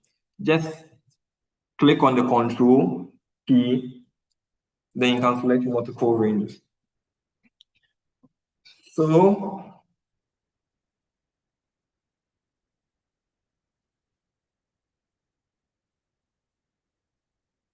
I'll be moving on to the next group.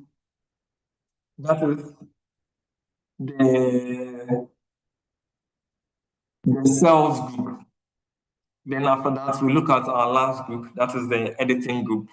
We just have two more.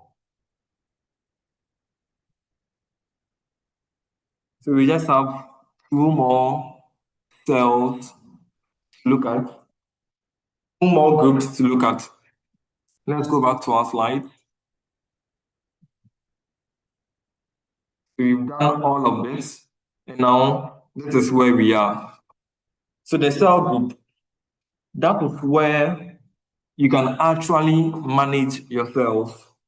So you can insert and delete all of your cells or all of your rows. You can adjust the height and width of your row or of your column. And that is where you can also rename your worksheet, hide a column or hide a row, and also lock your cells from a third party editing them. So let's go back to our data sets to demonstrate what I'm talking about. So in here, I can quickly insert a cell or a row in here. So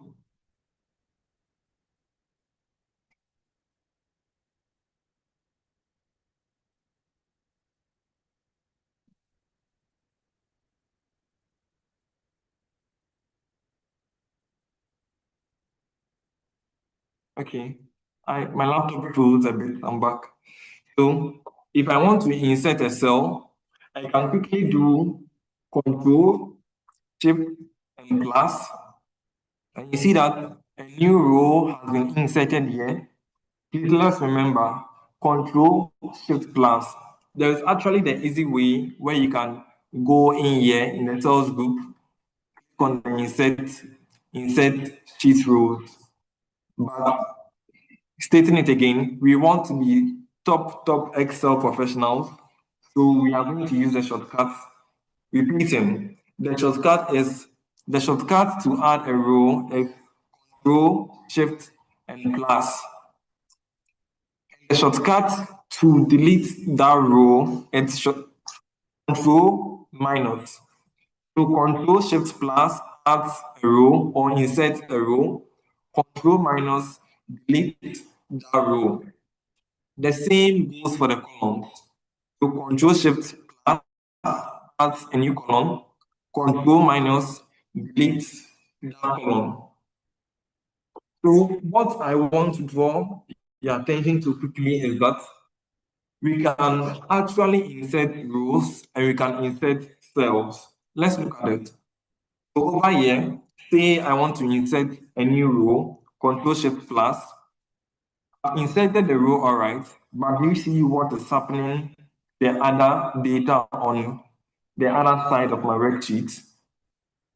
Usually, we do not want this. We do not want us inserting a row to affect the other part of our data. So how do we go about it? In such situations, we just select the part of our data where we are working on, that's this, and do our insertion of cell. That's the Control Shift plus. The drop down pops up, asking you how you want to insert the cell. We want to insert it by shifting these cells down. So we select it down, and we see that we now have a new row, and other part of our data is not affected. I hope we are getting this. So there is a way to insert a new row, Control Shift plus, which is going to sort other data if you have them. But if you do not want to sort other values or data in the other part of your worksheet, you just have to select your data where you're working on and do your Control Shift plus. Then in this drop down, you select Shift cells down and you have your new cell inserted. Now let's look at how to hide our rows and how to hide our columns. So in some instances, we have a row or a column. We do not need that row now, but we know that at a future date, we are going to need that row. How do we go about it? We can just hide it instead of deleting it. So we can hide a row by, let me first show you the shortcut. It goes by Alt H O U, Alt H O U. After inputting all of that, you see this drop down that's asking you, do you want to hide a row, hide columns, hide sheets, hide rows, on hide columns? We just choose the hide rows, then there you have it. That row is hidden. When you want to unhide, you can just use the same keyboard shortcut, Alt H O U. Then you see the drop down here. You click on the O, that's the unhide rows. Then you have your row back to the default. So I'm going over it. If you want to hide this row, it's Alt H O U. Then you click on the hide rows. If you want to bring it back, you select the ring or the rows where your hidden row is, and you do Alt H O U, and you click on the unhide rows. Don't worry about the shortcuts. Once again, a PDF will be shared to you containing all the shortcuts after this session. So the same goes for columns. You can do Alt H O U and hide this column. Then we can bring it back by selecting these two columns, Alt H O U, and we unhide our columns. I hope we are all following. Then one last thing we'll be looking at is this format. That with that button, it looks at adjusting our cell width and height. So you can just use your mouse, the edge of that row, increase or decrease. You can do the same thing for your column, or you can simply double click on your column to auto fit. Another way to do that is to go to the cell group, click on this, then you see row height, click on that. If you have a particular row height figure in mind, you can just type it in there, and your row just adjust based on the number you input there. You can close it back using this, or if you want to auto fit, if you want Excel to perform an auto fit on that row, you just double click and that is done.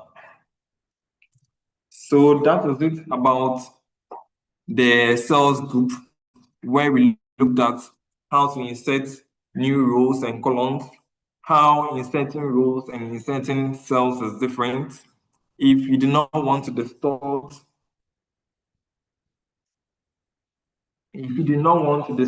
other data, you go with inserting cells. You do Control Shift plus to insert your row, then a drop down pops up and you choose insert down, and it shifts the cell down to insert your new cells. And we also looked at how to adjust our rows and our columns. With that being said, we'll be moving on to our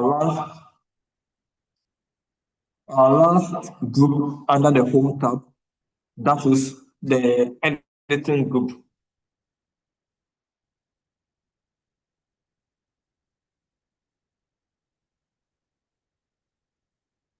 We'll be talking about, okay, I skip the renaming of the sheet part. So to rename a sheet, you just double click on the sheet, then you input whatever name you want. So you can number formatting, then you click on enter, and you have your new name. You just double click on the sheet name, and you input whatever name you want to put there. Then you have your new sheet name. With the protection and the locking of cells, it's something we are going to look at in our subsequent lessons in detail because it includes encrypting your Excel.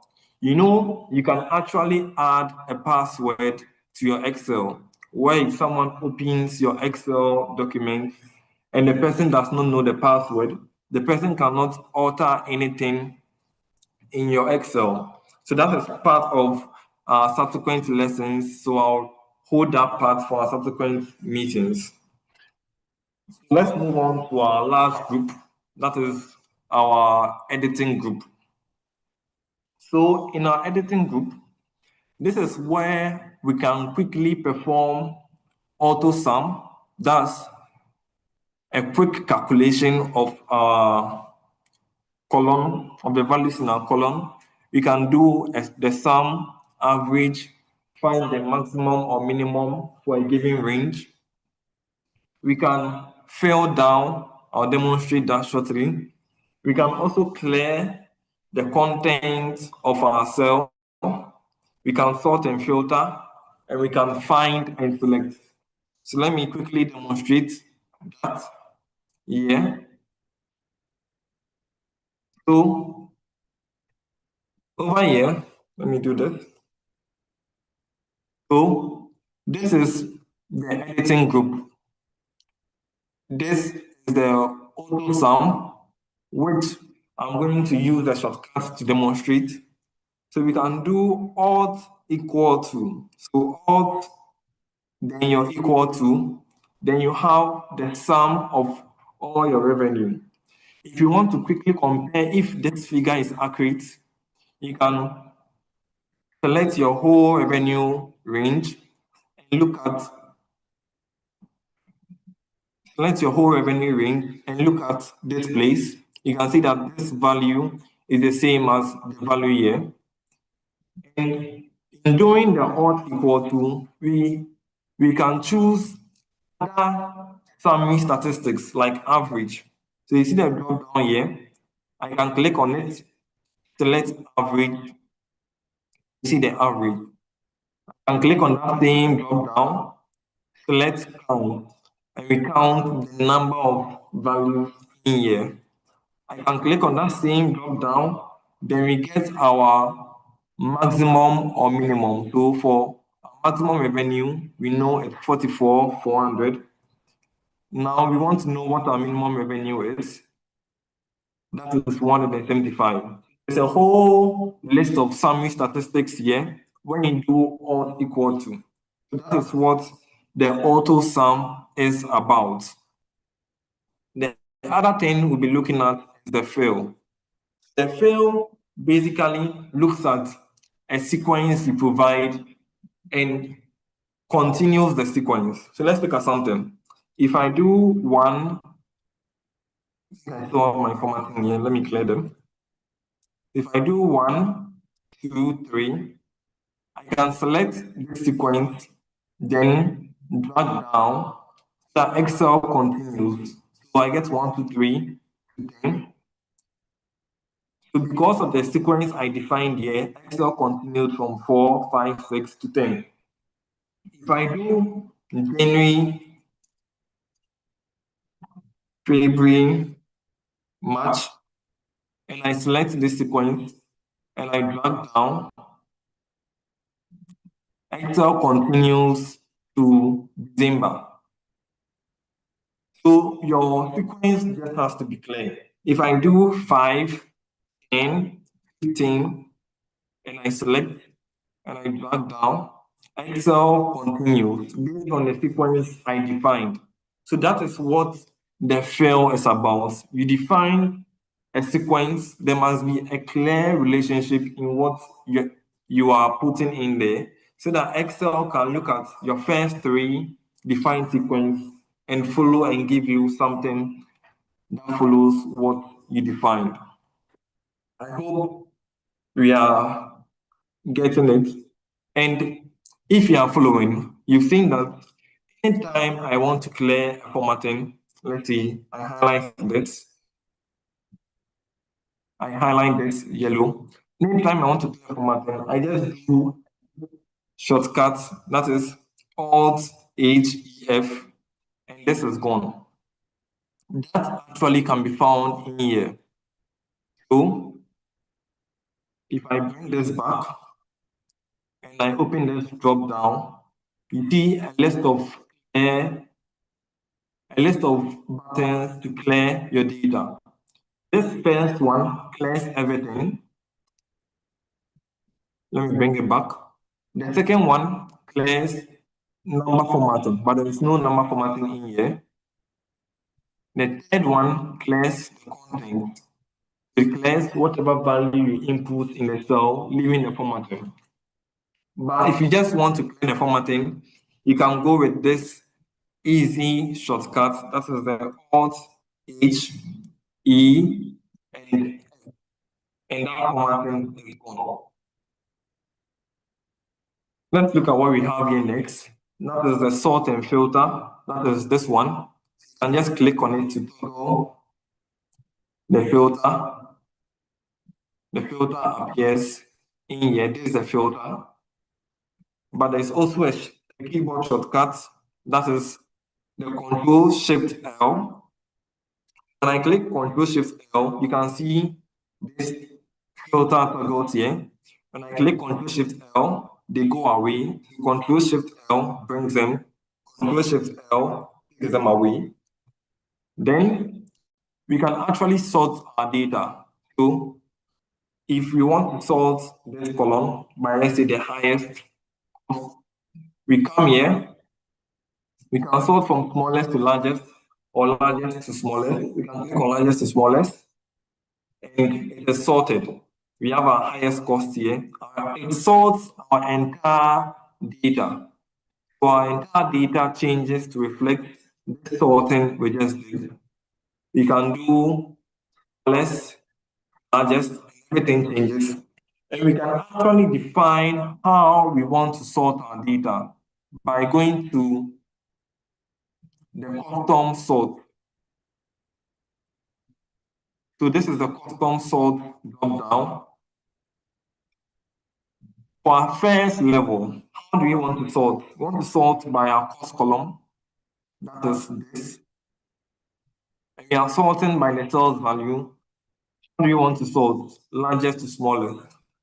Then, in the case where there are two cost items that have the same value, which one should take precedence over the other? Which one should appear on the top? Because of situations like this, we add another level to take care of situations like this.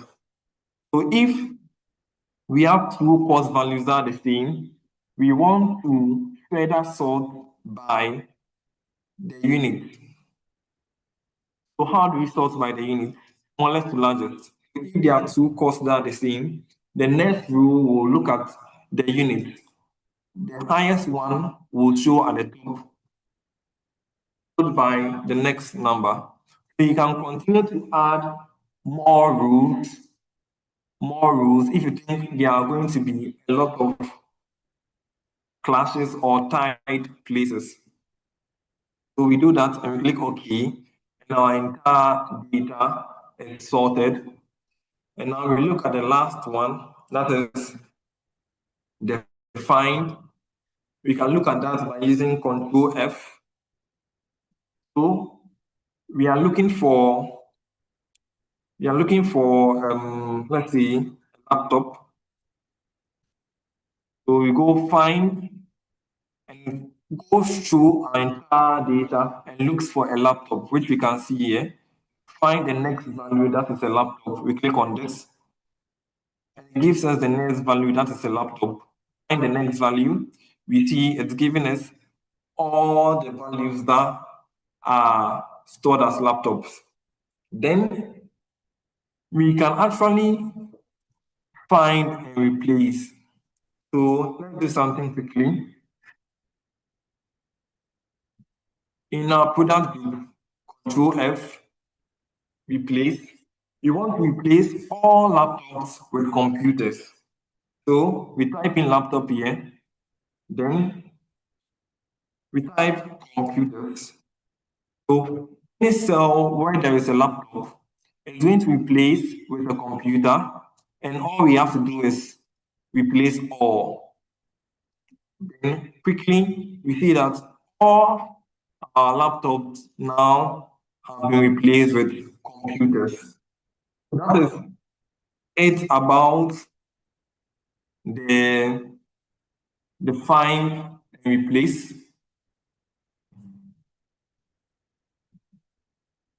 So going back to our slides, we've exhausted all our slide content, and this is a quick recap of what we did. We looked at all the 7 groups of the home tab. We learned how to format our fonts, do some text alignment, present our numbers cleanly. We learned how to convert our range into a table, apply conditional formatting using Excel built-in functions, and how to define our own rules, our own conditional formatting. We looked at how to insert rules, cells, how to delete them, how to hide them as well. We also looked at how to resize our rows and columns. And lastly, we looked at how to edit faster using the AutoSum, which gives you some summary statistics you can select on. We looked at the fill, where you first have to define a sequence, then Excel looks at what you defined and follows it to give you your output. We looked at how we can sort and filter using Ctrl+Shift+L to filter your data. And we looked at find. Ctrl+F to open the find dialog to find whatever you're looking for. And also, after finding, we looked at how to replace what you just found in the find and replace tab after clicking on the Control F. Hope you've learned a lot and you're taking away a lot from this long section. If there are any questions, I'll be ready to take them. As I wait for the questions, a practice data has been shared with you on Google Classroom.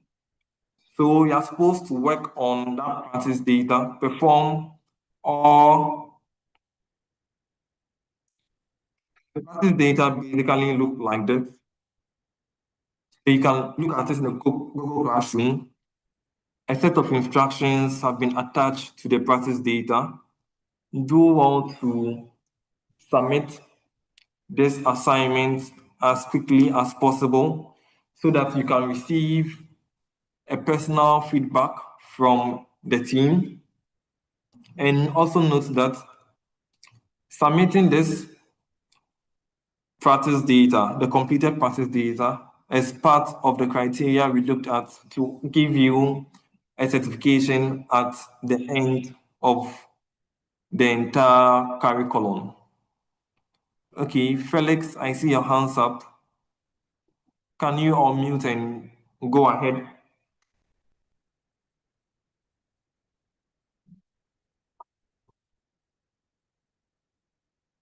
Felix?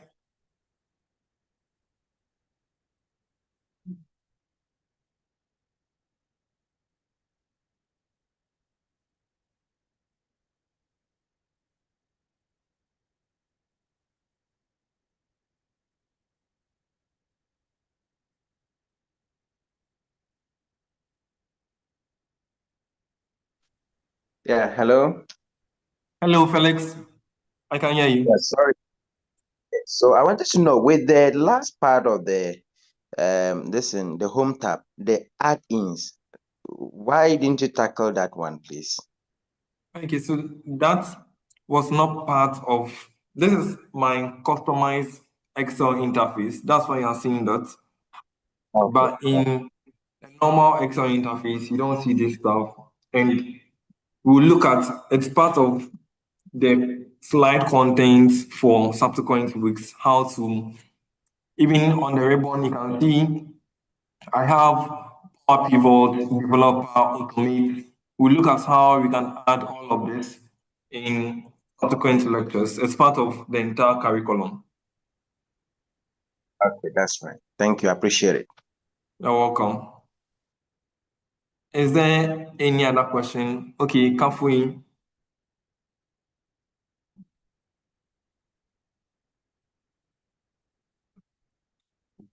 Kafui, please go ahead.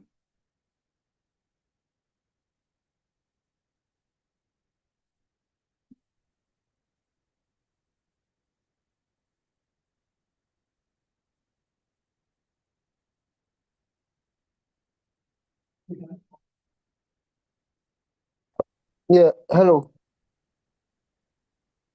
Hi. Hello. Hello, please go ahead. Yes, please. I wanted to speak about the assignment you're talking of for today. I didn't really get that part.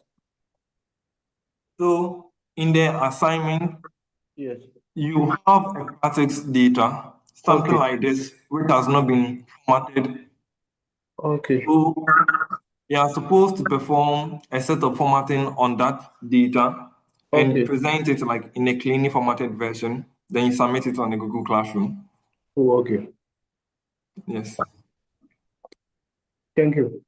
You're welcome.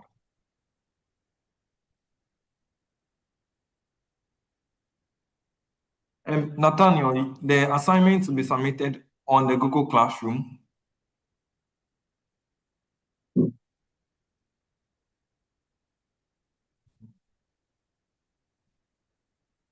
Okay, so Kathleen, sorry if I'm getting the name wrong. So the data you are viewing is the practice data set. That's the data set you are supposed to work on and submit. So that's not the same data set I'm using for this presentation. So the data set in the Google Classroom is what you are supposed to work on. So it has 3 tabs, yes, and it has a guidelines that will direct you and guide you to submit the assignments. Okay, Daniel, you can go ahead.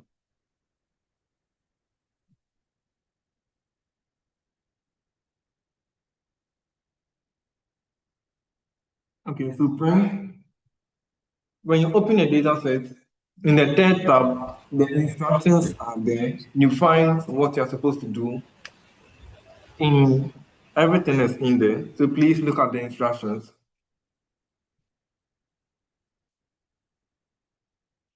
So you're supposed to format them and present them in a clean, presentable form. Then we go through it and give you a review. Daniel, please go ahead.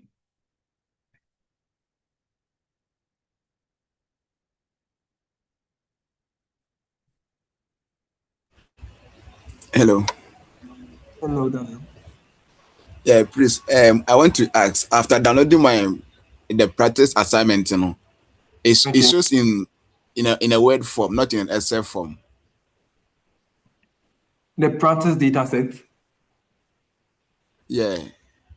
Really? Yes. Mine is showing in a Word document form. Yeah. That's strange. But the same information. It's it was actually an Excel file I uploaded. So I really don't know why you're seeing it in a Word. It can never be a Word document.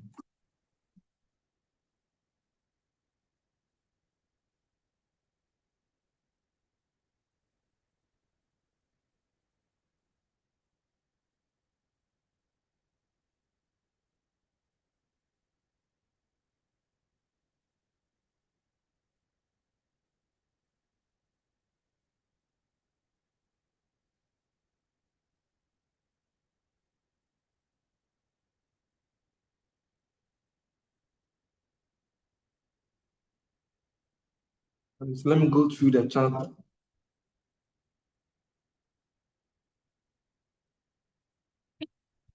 So I think Clifford is saying, how do we delete duplicate cells with the formula? I don't think we touched on deleting duplicate cells with the formula because it wasn't part of the objectives for today. But you can always highlight once you figure out your duplicate cells by using the conditional formatting we touched on today. You can use the Excel shortcut to delete whatever duplicates you find.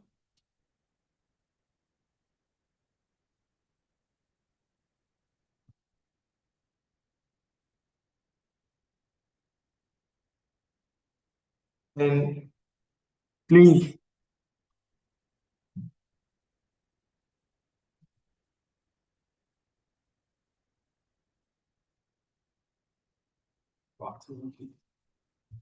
the deadline for submission is Tuesday. The deadline for the submission of the practice data is on Tuesday. Okay, for those saying the assignment is appearing as as a PDF or Word, it will be uploaded again if that situation persists. But I think you should see it as an Excel file.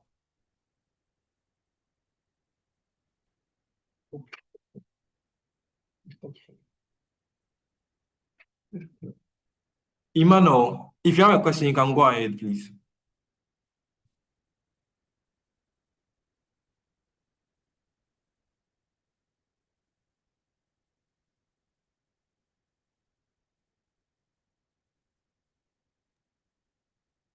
Hello, Mr. Samuel. Good evening, sir.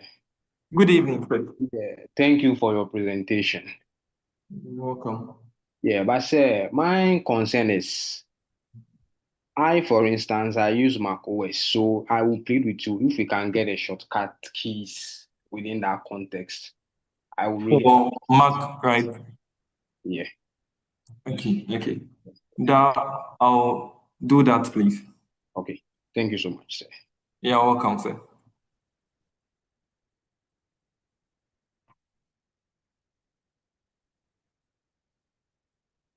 Please, are there any other questions?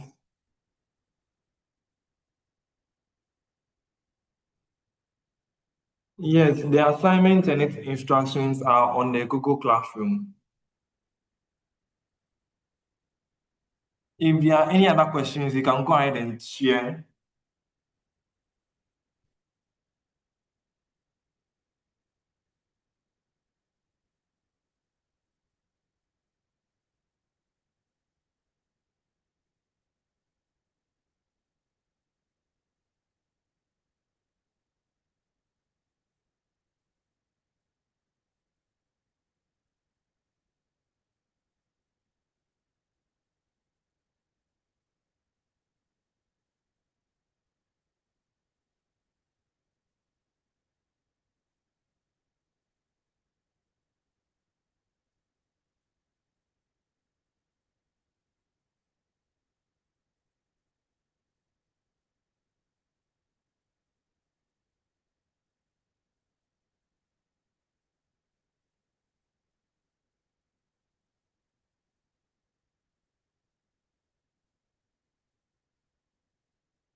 Hi everyone. For those who don't have challenges with downloading on Google Classroom, teaching has ended. So if you have anything doing, you could probably log out. I am going to demonstrate how to download the practice sets on Google Classroom. Give me a moment so that I share my screen.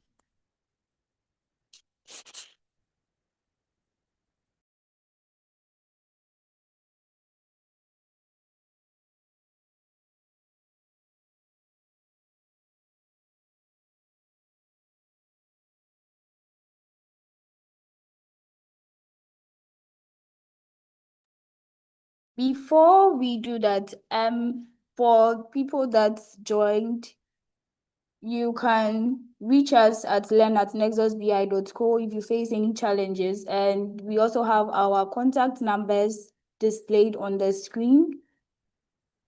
You can call us during work hours if you have any challenge. We will do well to respond. Thank you all so much for joining. And for those who are facing challenges with Google Classroom, kindly just wait a bit. I will demonstrate how to download the practice sets. But thank you so much for joining today's session. We've had an amazing time and we appreciate you for sticking to the end.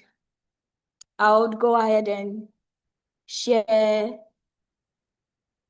my screen for Google Classroom.